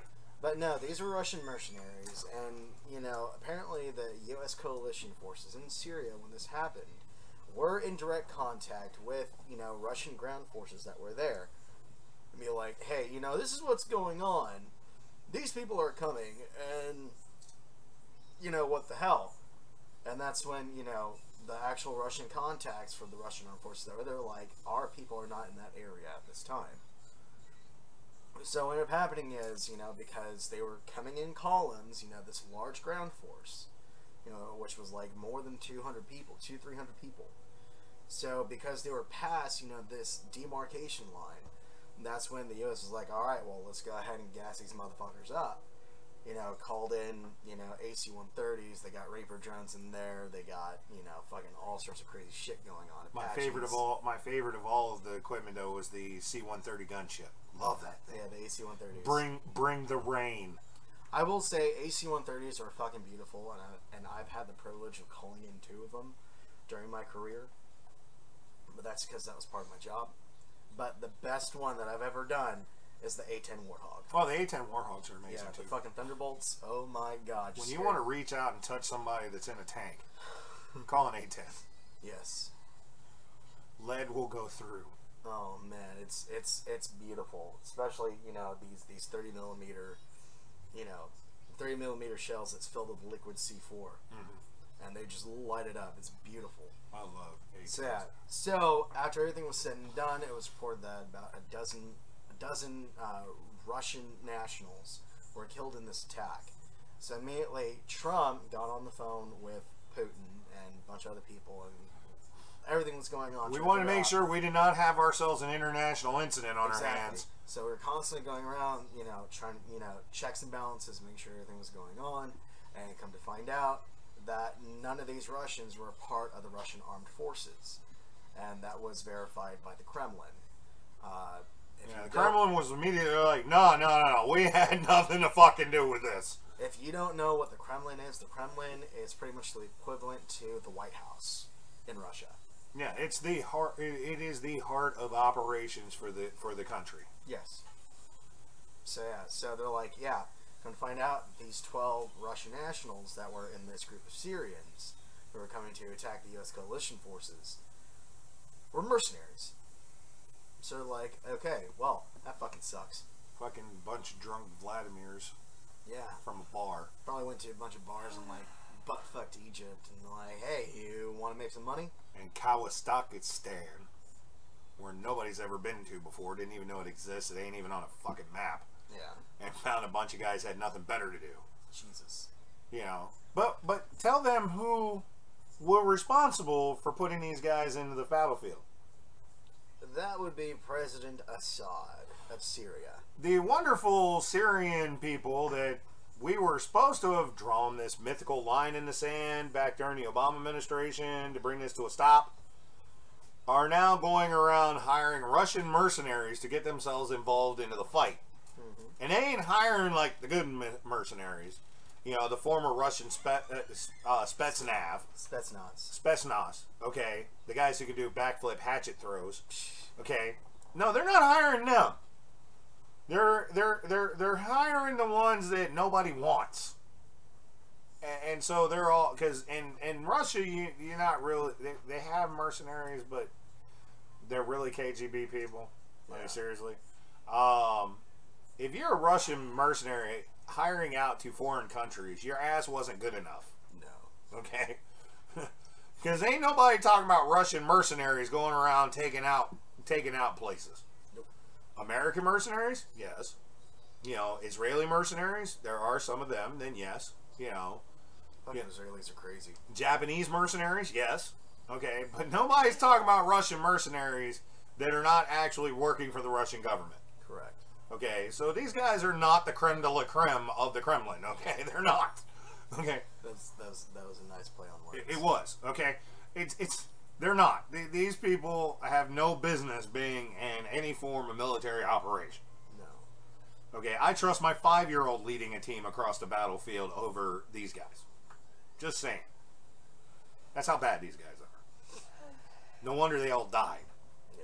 They probably didn't even know who was shooting at them. Probably not. Okay. I mean, seriously, first of all, if I'm a mercenary, part of a mercenary group, and they say, hey, you go over there and you kill them. Like, all right, how many of them is there? There's like 100,000 of them. And they got tanks, and they got planes, and they got attack helicopter and everything else. I'm like, fuck you. The money's nice. I would like to spend it. Yeah. Just saying. That's probably why they hired them, because they realized that they wouldn't have to pay them. Yeah, that's probably why. It's like being a part of Blackwater. Yeah. Yeah, the money's great, but you have to survive the entire year in order to collect what they pay you per year. Yes. It was like, I'm going to go work for Blackwater, make 6 figures. You understand that in order to get to the high-paying positions in Blackwater, first of all, you can be a part of Blackwater a while. Yeah. You don't just walk through the door and get a $150,000 a year deal with Blackwater. Correct. Okay, second of all, in order to get those deals, you have to survive the year. They pay you at the end of the contract run at the year. They don't pay you in the beginning, because if your ass dies before it's over, they don't pay you. Correct. So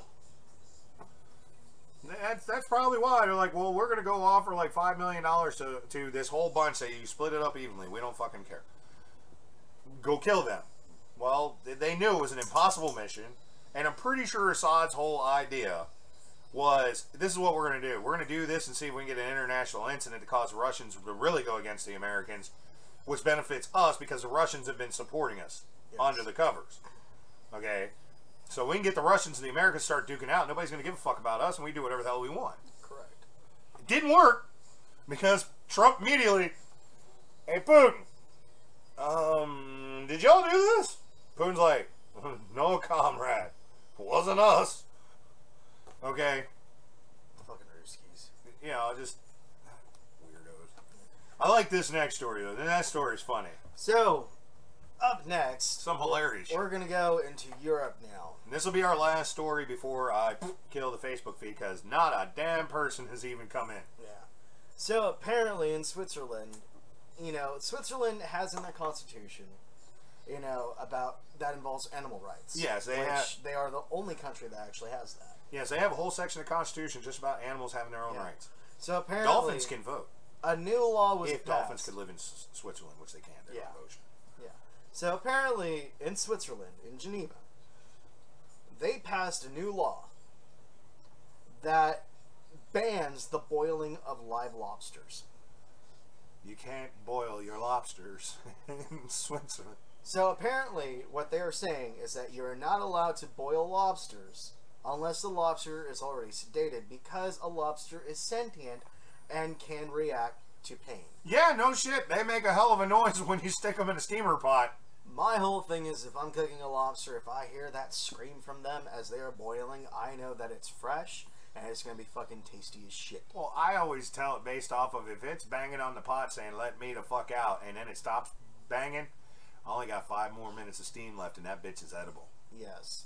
So apparently what they're saying is I'm a cruel bastard, according to the Swiss. So apparently what they're saying is that the only way to go ahead and sedate a lobster is either by electrocution or by dipping it in salt water to shock it and then driving a knife through its brain. Then you can go ahead and boil it. That's what Gordon Ramsay does. You salt water it, stab it, and then steam it. Well, you've killed it when you stab it through the brain, so it's dead. Yeah. Exactly. You also kill it when you electrocute it. Taser it. So, pretty much, essentially... You want lobster fresh? Look at lobster. Yeah. You can't boil the lobster while it's alive. Well, not boil, steam. No, they're saying boil. Who the fuck boils a lobster? You boil it? Yes. I steam them. You take them in a pot. You have boiling water in the bottom, but it has a screen mesh on top of it. You put the lobster on top of the screen mesh, not in the water. And the steam inside the pot cooks the lobster. No, I boiled it. I don't boil mine. Yeah. Same So thing with clams. I steam them. another thing that they also implemented is Must be that an East if Coast thing. because Switzerland is a landlocked country, they can't really get lobster, fresh there. So lobster has to be imported or transported there. I love this next rule. So apparently now you cannot transport live lobster on ice. They have to be in its natural environment, which is seawater. Which just caused the price of lobster in Switzerland to go from probably, I'm pretty sure it's probably $60 a pop. Easy. 60 US dollars a to pop. about 120. If that low. If that. I'm willing to bet we're talking $200-300. Easy. For lobster now, because you got to change your whole kitchen setup now. Not only do you have to change the whole kitchen setup, you also have to pay for the transportation, which they now need different trucks. Then they're definitely going to have to, because they're going to have live tanks in the They truck. also have to pay for the water for the live tanks. Then you're going to have to pay the additional weight shipping costs, because water weight is much different than ice. Than ice. Okay, so you have to get somebody that's specially licensed, even in Europe, to drive this. Good thing you didn't hear the sound that followed the sneeze. So I mean, yeah. So you're looking at $200-300 for a single fucking lobster. Who the fuck is gonna order that unless you just one of those people in Switzerland that's got more money than brains? Yeah, that's true. Okay, I'm sorry. I love lobster. I really do. Especially if it's cooked fresh, steamed fresh. Okay, but not that much. Fuck that. I know one thing. They ain't got. I hope they ain't got a Red Lobster and fucking. Well, of course, Red Lobster doesn't get their shit fresh anyway. I deliver to them. They get their shit in the tails. Yeah. They don't get real live lobsters that they cook at Red Lobster. They used to. Yeah. They used to when you walked into Red Lobster. They had a big ass fucking tank there, and you picked out the one you wanted. They don't do that anymore. No. Cost too damn much, and I can't blame them. I think the only Red Lobsters that are left that actually do that still are like the ones in Maine, the ones on the East Coast that they get it right out of the water that morning. Yeah. Places, but the other ones don't do it anymore. No. But yeah, that's just dumb. Okay, because a lot of these lobsters, okay, don't let some places don't let them fool you into thinking that guy goes out on the boat, go catch his lobster all day. There's a lot. These things are raised on farms. Yeah. It's just like a lot of the fish that they serve in restaurants and shit. They're raised on farms. They make these huge ass fucking ponds. They raise them, and then they pull them out of the ponds, and then they kill them, fillet them, and freeze them, and send them off. According to Dark Sun, he's gonna hit his lobster with an RKO out of nowhere. They'll do it. I tell you what, lobster knife fight. I have a picture of that. I've seen fucking a lobster knife fight. They get a hold of knives and fucking start walking around the kitchen with them. It's great. And you're like, I'll cut a bitch. But yeah, so I just think it's dumb. I think it's dumb because you're getting lobsters in Switzerland. Okay, first of all, okay, I can guarantee you if they came from where they're indigenous, they were not shipped to Switzerland in their natural environment, because you're not making a live well tank on an airplane. You're not doing it. The water shifts too much. Yes. Okay, so they're put on ice on a plane. They're flown over. And what are you going to do once they get to the airport? Because Swiss's rules, right before you get to the border, this would be funny. This is where I would make millions. I would have it shipped in on ice like usual, but I would have at the border a bunch of trucks with wells in them to dump the lobster into the wells and then cross the border, so that way if I get inspected, they're in their natural environment.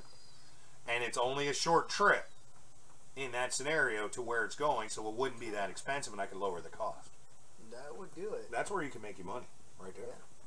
Yeah. Just make an arrangement with the neighboring country that you're doing this in, so they get a little bit of the action. So moving on to our next story. Apparently, Trump has proposed that for people who are receiving assistance with welfare, food stamps and so on and so forth, instead of giving straight out food stamps, replacing some of that assistance money with food boxes. I like the idea. So pretty much what that is meant to do is so that way it cuts back on people who are buying lobster and steak and shit like that with their food stamps. Yeah, so pretty much people who are exploiting the system to go ahead and get all this, you know, unnecessary shit. It also removes the whole, hey, look, if you give me like a tank of gas because I don't have any cash, I'll buy you that much in food. Yeah, selling food stamps, which is actually illegal as shit. I like the idea because you know what, we could set up a deal with our farmers. A lot of the farmers that we've shut down their farms to open them back up again, get them producing, and make them basically kind of government-owned farms where they're producing naturally grown food for the boxes. Yeah. I'm sure the obesity people would love this because then they could get their hands involved in it and make it strictly regulated on what's in it. And honestly, I think that it's a really good idea because it'll bring fresh food. On top of that, it's gonna be filled with staples. Yeah.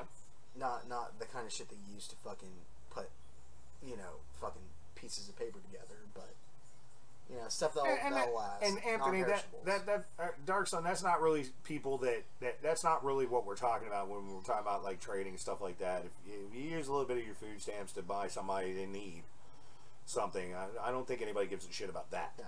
But it's the actual selling of food stamps. Yeah, it's like I have $30 in food stamps and you need a full tank of fuel. Okay, well then, or I need a full tank of fuel and I got $30 in food stamps. So I get a buddy of mine's got $30, put $30 in fuel in my car, and I turn around and I buy him $30 worth of food. It's either that or you go and buy like $30 of food and you give the food to somebody and somebody gives you cash for it. Yeah, you sell the food to them. Yeah, that's illegal. In New York, they busted multiple rings of where they do that, because they sell the food at an increased rate. Yeah. Because you don't pay taxes on food stamps. Food stamps don't have any taxes, so you can raise it just a little bit under what the tax value is and make a profit off of it. Yeah. And that's illegal as shit. Yes, it is. That will get you 5 to 10 for getting caught doing that, because it's considered federal fraud. Yes. But no, I completely agree with it because so many people buy, you know, like sodas and chips and candy bars and all kinds of shit with food stamps, and it really shouldn't be. So then instead, if you say you qualify for say $600 in food stamps per month, okay, fine, we're sending you $600 worth of food per month. Yeah. Okay, and you know the government gets it at a much discounted rate, so actually you probably get more food out of the deal. Absolutely. You know. And like I said, it gives us an opportunity to open up some of these farms where we actually pay farmers to not grow food. You know, we could, you know, get cattle farms and stuff like that to get food, you know, and say, hey, it's gonna be, you're gonna raise your cattle and your chickens this way and stuff like that. I like the idea. I don't have a problem with it. I really don't. I think it's a wonderful idea. I think it's really good. Yeah, no, yeah, those people do that. So yeah, no, I agree with that completely. I like the idea. I really do, and I hope it's something that actually comes to fruition. So, moving on. Apparently now, we're going to move from the U.S. to Africa. These people again. So, apparently, there was a conflict that happened on the border between the Democratic Republic of Congo and Rwanda.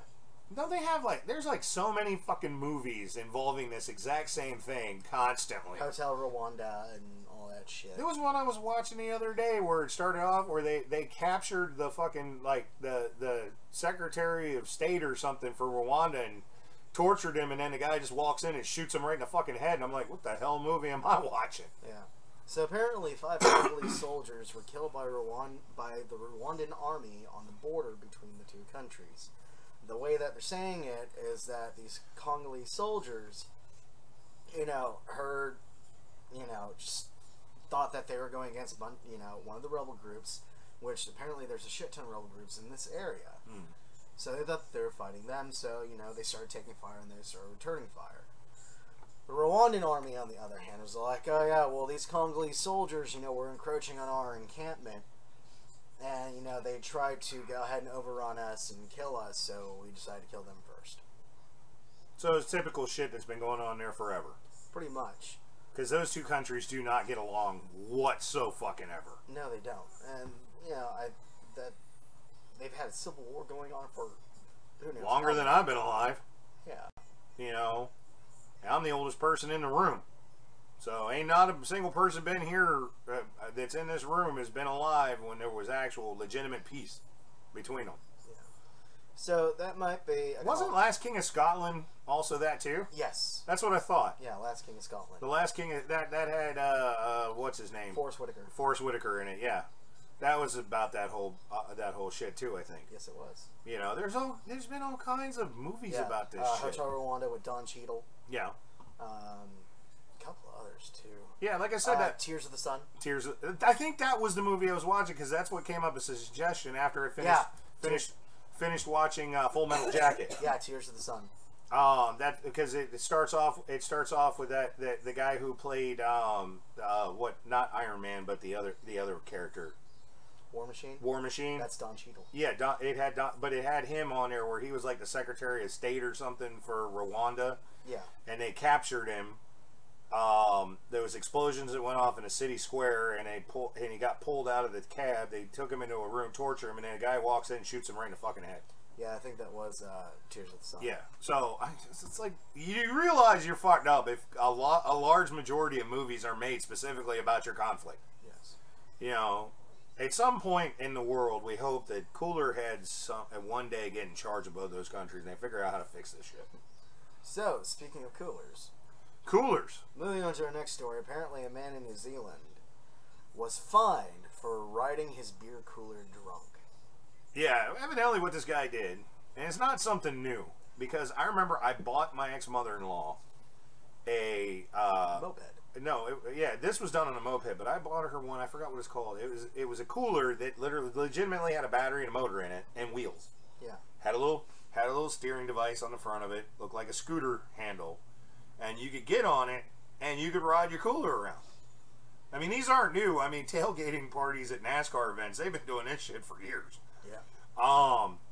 But this guy evidently got caught. He had this cooler strapped to a motorized scooter and was riding on top of the cooler down the road drunk.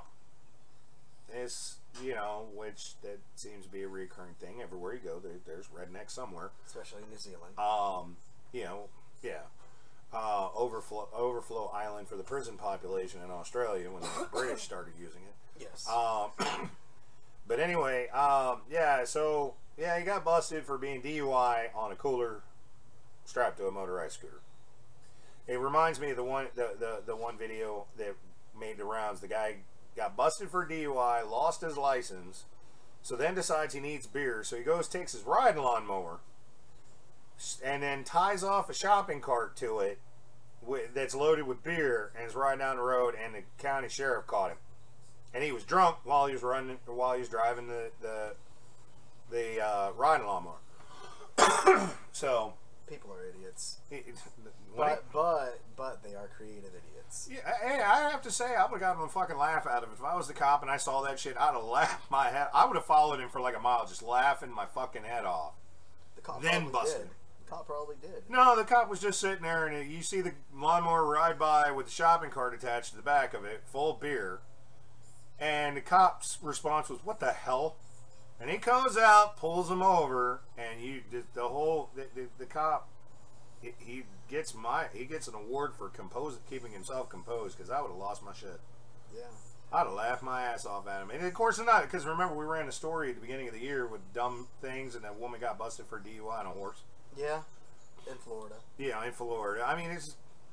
And then also your buddy from Vegas, where he tried to outrun them on a motorized scooter, and the scooter hit the parked police vehicle. Yeah, ran into a parked cop car.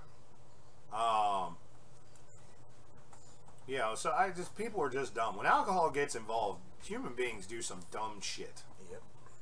Yep. And not just alcohol. I've seen some videotapes of people pulled over, stoned off their ass, and have done some dumb shit. Yeah. So it's not just alcohol. Pretty much anytime you take anything that causes you to be impaired somehow, it impairs your judgment. Yes. And when your judgment is impaired, then you do shit you would not normally do. Correct. Just saying. So don't do stupid shit. There you go. That didn't sound right. Try that again. Don't do stupid shit.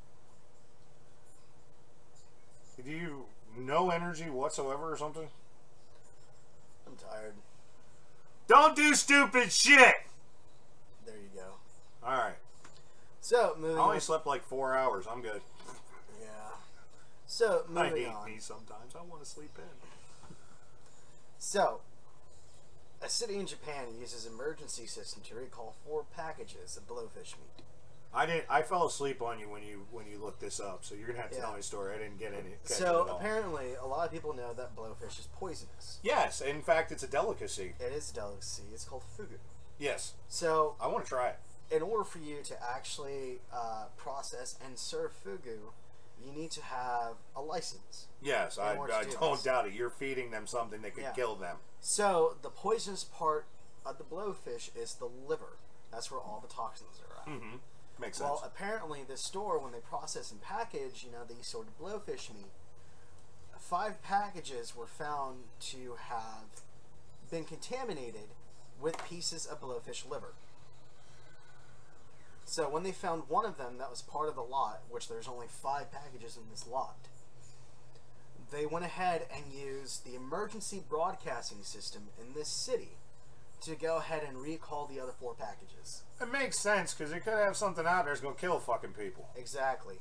But I think it's a wise idea. it was. And, usually when you think of using, an emergency system, it's like, oh shit, tsunami's fucking coming. Or there's a fucking earthquake or, a fucking fire or something.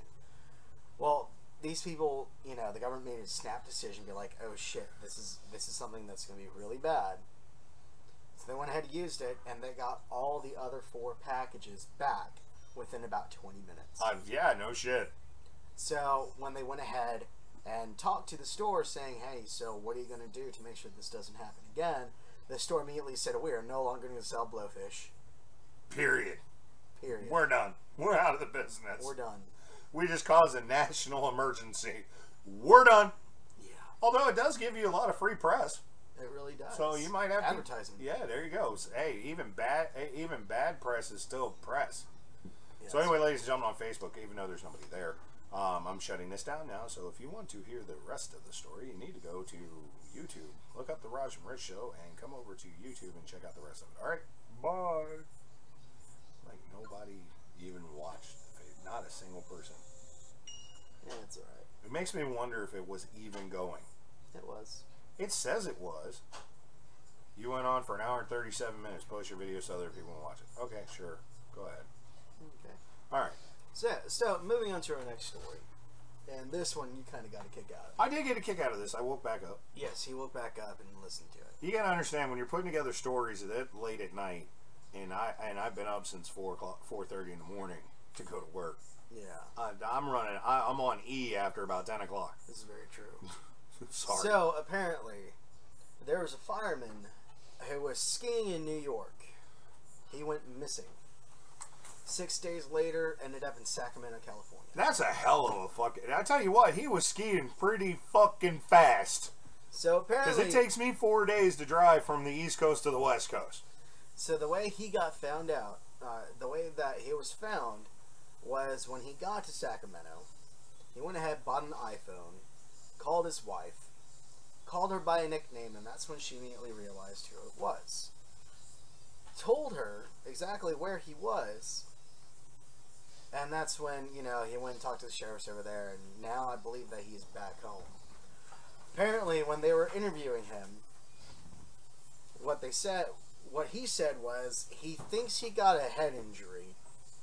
Then he remembers getting into a big rig style truck, sleeping a lot. Then the truck dropped him off in Sacramento and he got a haircut. That's all he remembers. That story is so full of bullshit. Yeah. No. I don't buy it. I don't know. I didn't buy it when he told me to me while I was half out of it. That's what the story said. How the fuck you get a head injury? Your Facebook stream wasn't playing. I didn't think it was, because nobody clicked on it. Usually my friends just click on it because it pops up. Yeah.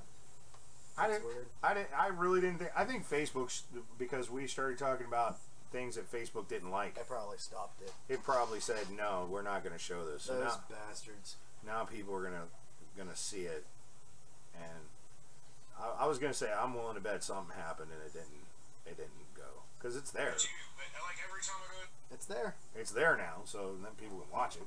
Yeah. Anyways. But yeah, no, you're a firefighter, okay, which you have medical training.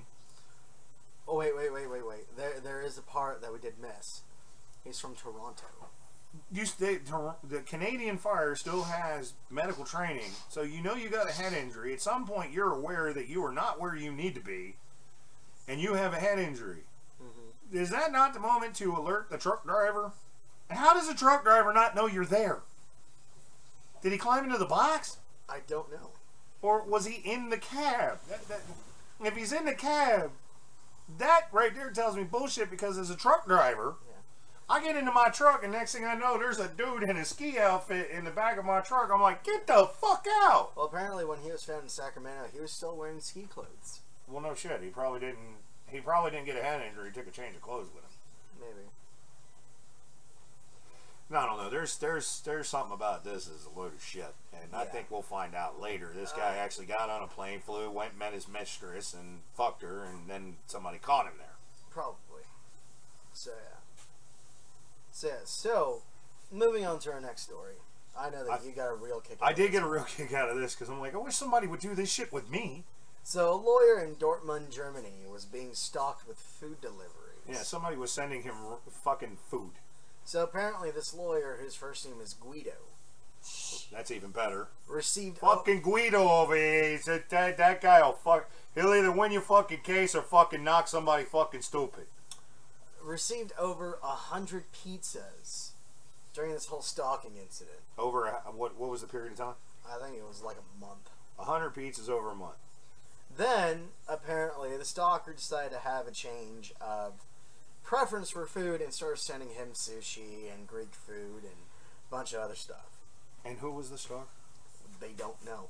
I don't give a fuck who the stalker is. I'm not reporting him. I'm not gonna fucking report it.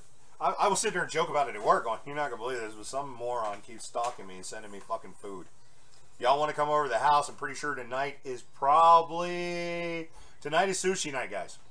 We will be receiving sushi around 7:30 on the dot. But apparently the way that this lawyer knew that he was going to get a food delivery was because he'd get a notification on his phone that food was on its way. I'm okay with this. Why can't all stalkers do this shit? That should be the thing. Because then we're not going to arrest stalkers anymore. But people are going to be fed. Like, if you're going to stalk like Jodie Foster, okay, because for some reason that is the most famous stalking case ever. The guy shot Ronald Reagan, or shot John Lennon, because Jodie Foster supposedly told him. Yeah.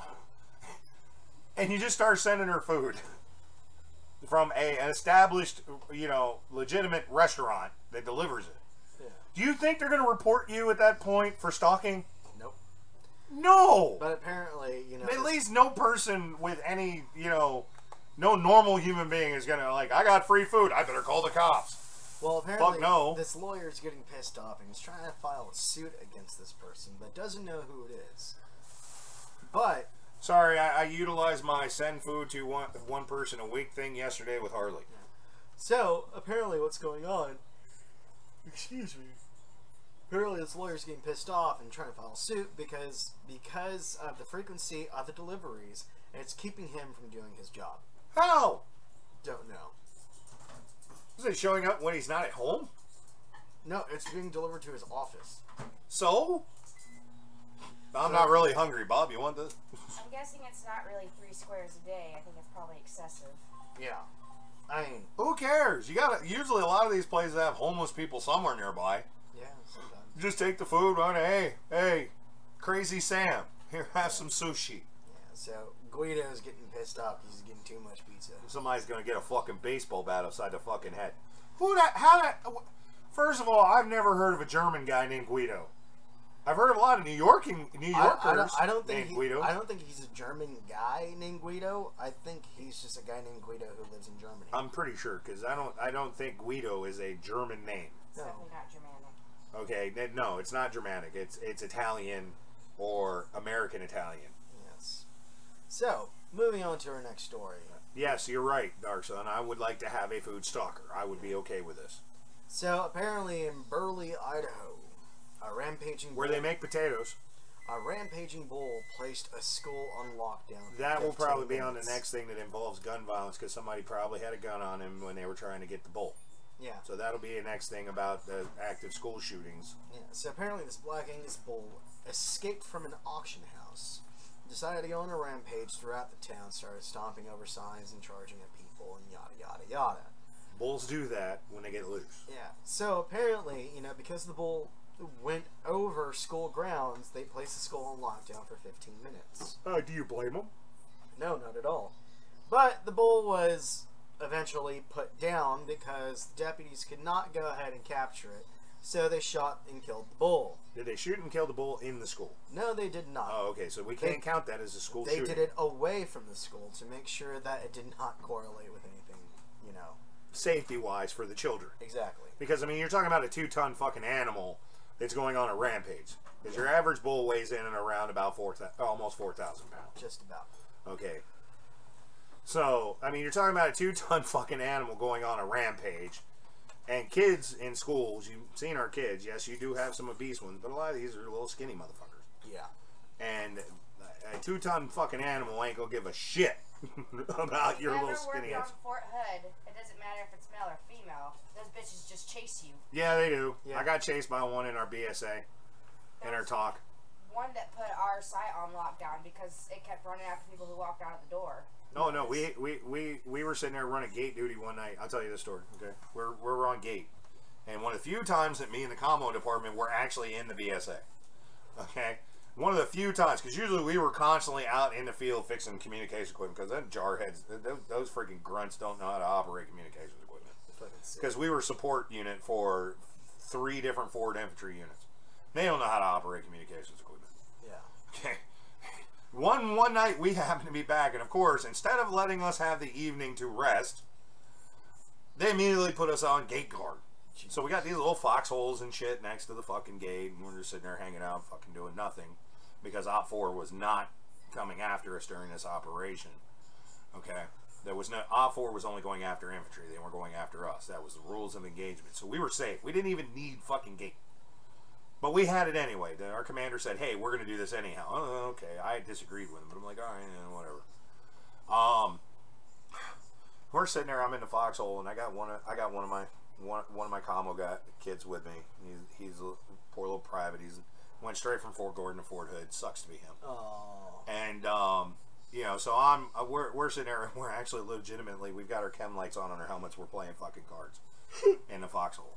Because we didn't make like little itty bitty ones. We made fucking huge ones. They had chairs and shit in them. Nice. So I'm sitting there, and as I'm playing blackjack with him, right? I look out of the corner of my eye, and there's something coming to the gate that's not a vehicle. And we don't have any vehicles out of the BSA at this time. So I'm sitting there going, I stopped the car again. I said, something's coming. He goes, there's nothing coming. I said, he's like, Sarge, nothing's coming. I'm like, yeah, something's coming. And I look, and here it comes. And I'm like, the fuck is that? It's a goddamn cow. And I'm like, and he did not recognize it was a cow. He immediately pops up with his M16. He's like, halt! I'm like, this is me. Because I had an M60. I figured I'm going to have a weapon that I want this time instead of fucking little handgun. Yeah. I was the only NCO that had an M60. My M60 is still sitting down here. I ain't even put it up on the berm. I'm like, and he's like, halt! Who goes there? I'm like, if this cow moves, I'm just gonna laugh. And he did it again, and sure enough, that bitch turned around. And he's like, say again. And I'm like, I lost it. I started fucking laughing. And he goes, what? He goes, why are you laughing? I said, it's a fucking cow. I said, I'm going to go up and chase the cow over. Cover me. And I went up to try and chase this fucking cow off, and no lie, half the people in the BSA saw it too. Here is Sergeant Wilson. This guy has killed people. This guy is the guy you don't fuck with. Running from a fucking cow. This bitch is chasing me through the BSA. I have got a cow that is trying to kill me. And all I got is dummy rounds and a 9mm on my side. Because as being a commo NCO, you know, of course, you have a fucking handgun because when you walk around the ComSec, you have to guard it. Yeah. With dummy rounds, what am I going to do? Shoot fake rounds at it and hope it scares it? Piss it off. Then out comes Sergeant First Class Prater. Oh, God. He was our NCOIC of the commo department. And he came out of tent. And this fucker just yelled at the cow, and that bitch ran away. I don't know. Maybe the cow's like, oh, this is a white dude. He'll run and look like a bitch.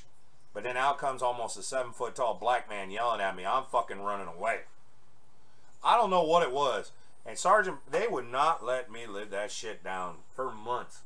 I would walk into the office, and somebody would just wait long enough, and all of a sudden you hear, mmm, in the office. I couldn't believe it. Nice. Cows are fucking crazy. But no, them cows at Fort Hood give no fucks, dude. No, they don't. They don't. No, they give don't. no. Nosy little shits. You know, and if you set up somewhere near them, they will constantly come and try to. They will test your perimeter.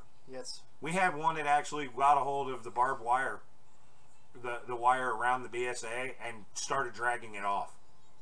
He came right up and put it in his mouth. I watched this shit happen. Grabbed it with his teeth and started walking backwards, and I'm watching him pull all this shit with him. He took like 6 or 7 camo net poles, half a camo net. I mean, he completely neutralized the BSA security. I mean, completely. I'm just kind of just sitting there watching the camo net fucking falling down, and I'm just like, I was like, we ain't gonna worry about motherfuckers with guns. Goddamn cows are gonna take us out. But hey, at least they make some really good steaks. There you go. So moving on to our next story. Hey, according to Darkson, he said when the elementary school, they had a bobcat in their school, had put their school on lockdown, and the principal was the one who shot him with a tranq dart. Nice. If your principal's got a tranquilizer gun, this is a situation that happens way too fucking often, and maybe you should get Fish and Game to sweep the area around your building. Yeah, no shit. Just saying. So, for other animals in news, apparently in the state of Kansas. Yes. So with Kansas, they don't have a law. I'm moving to Kansas so I could vote for this. So according to the state law in Kansas, there is no minimum age requirement to run for governor. So about 6 teenagers have dropped their name in the hat to run for governor. Which happens on a regular basis in the state. Teenagers is being jackasses. Yeah. And you got to have some money to do it too, because it's not like you can, it's not like you just walk in the door and give them $5 and run for governor. It costs close to $1,000. So it's an expensive joke when you do it. So this guy decided to take matters into his own hands and go ahead and drop the name of his dog Angus into the running for governor. Which apparently... The dog would have gotten my vote. The dog would have gotten a lot of votes. But apparently, the state office said, no, we're going to have to turn it down because it's not a human. So... In Switzerland, I bet he could run and win. Oh, yeah. So the owner said, oh, but come on, he's a good boy and he's loyal. Nah. I would have voted for the dog. I would have voted for the dog, There are animals that are governors of cities. Mayors. Mayors of cities in the United States. Yes. That's not new, but governor of a state, that's different. That's way different. I mean, I get the state stopping it because, if fucking shit hits the fan. I mean, we're talking about Kansas. We're talking about Tornado Alley here. Yes, we are. You kind of need a real person in charge. I don't understand why there's not an age requirement for a state that suffers natural disasters on a regular basis. Stupid laws. It's like, hey, let's have a teenager run the state of Texas. We get fucking hurricanes and tornadoes all the time. Yeah, no shit. I mean, it's not exactly the brightest crowns in the box. No. It'd be like, hey, let's have a teenager run the state of California. Let's have a San Andreas fucking quake again. Like they did back in the 80s. Oh, God. Let's see how they handle that. They'll shit themselves and quit. Yes, They'll resign immediately. So, for our last story for the show today, Apparently, in Scotland, And bloody old Scotland. a farmer calls police over a tiger in his cowshed. The fucking tiger in a fucking shed. Yeah. So this farmer in Scotland legitimately thought and called the police saying that there was a fucking tiger in his fucking cowshed. He stood there and watched the tiger. Waited a few minutes and realized the tiger wasn't moving. He went up closer to take a closer look and realized that it was a stuffed toy tiger. Fucking McDougal again. He's been fucking drinking. Somebody keep him out of the fucking pub. That's not anything new. During Easter, he always says the Easter bunny's breaking into the fucking house.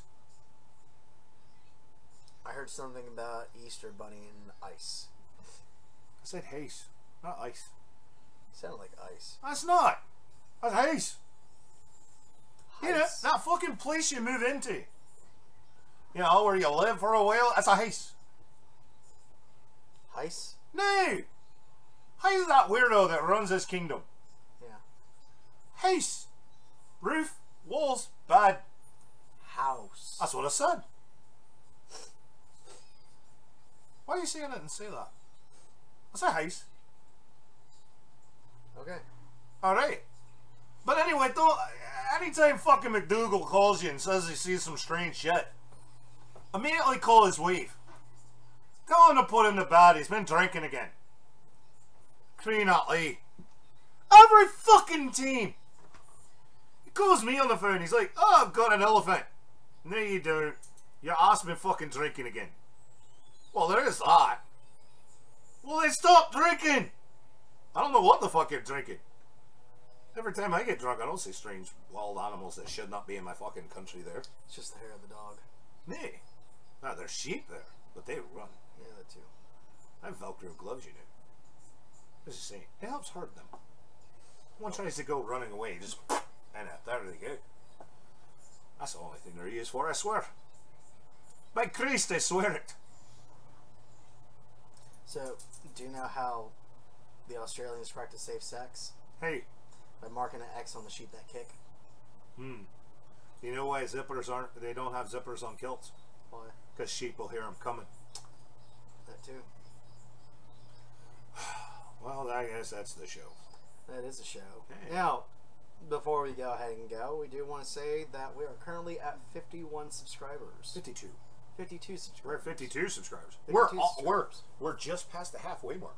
So if we get another 48 to get 100 subscribers. Yes. When we get to change our domain to something simple where I can say, hey, just go to the Yes. Raj and Rich show at youtube.com.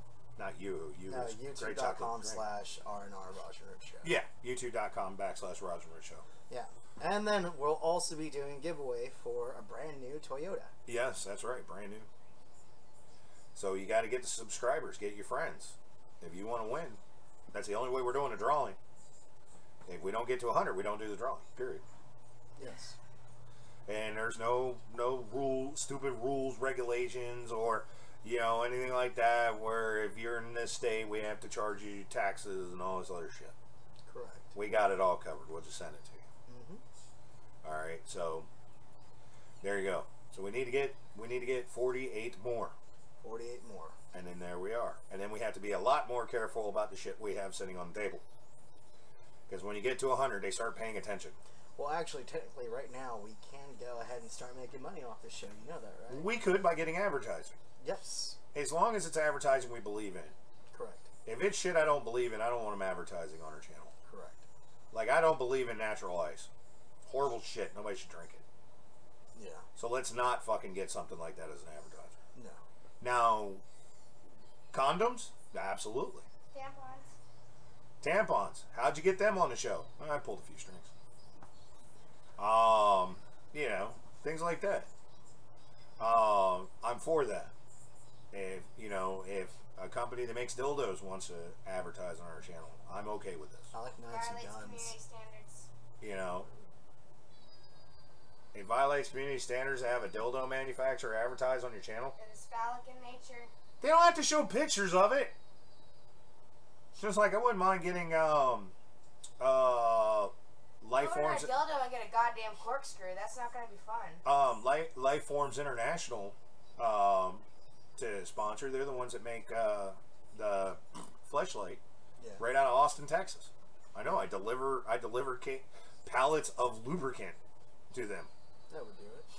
All right. So anyway, ladies and gentlemen, that's it for our show. I'm not going to look up the song today. Yeah, no. It was funny the first time. I think if we did it on every single show, it would get annoying. Yeah, it would. I don't know. All right. So, on behalf of the Raj and Rich Show, I'm Raj. And I'm Rich. And don't do what we wouldn't do, which doesn't leave you a lot of room for error. And it leaves it wide open. Like some girls you meet on the right time on Saturday nights at the club. Wide open. Yes. All right, folks, have yourself a good day, and maybe you'll see Yamish and later on tonight, and Dark Sun. you know, with Dark Sun, Yamish and presents Dark Sun. That should be stimulating. And who the hell knows? Anyway, I don't know what our schedule is for shit anymore. Just pay attention to the channel, turn the notifications on, so you'll know when we're on again. But other than that, we're on. We're out of here. We've hit 2 hours, which means we need to get the fuck out of here. Like Donald Trump says, you're fired. Bye.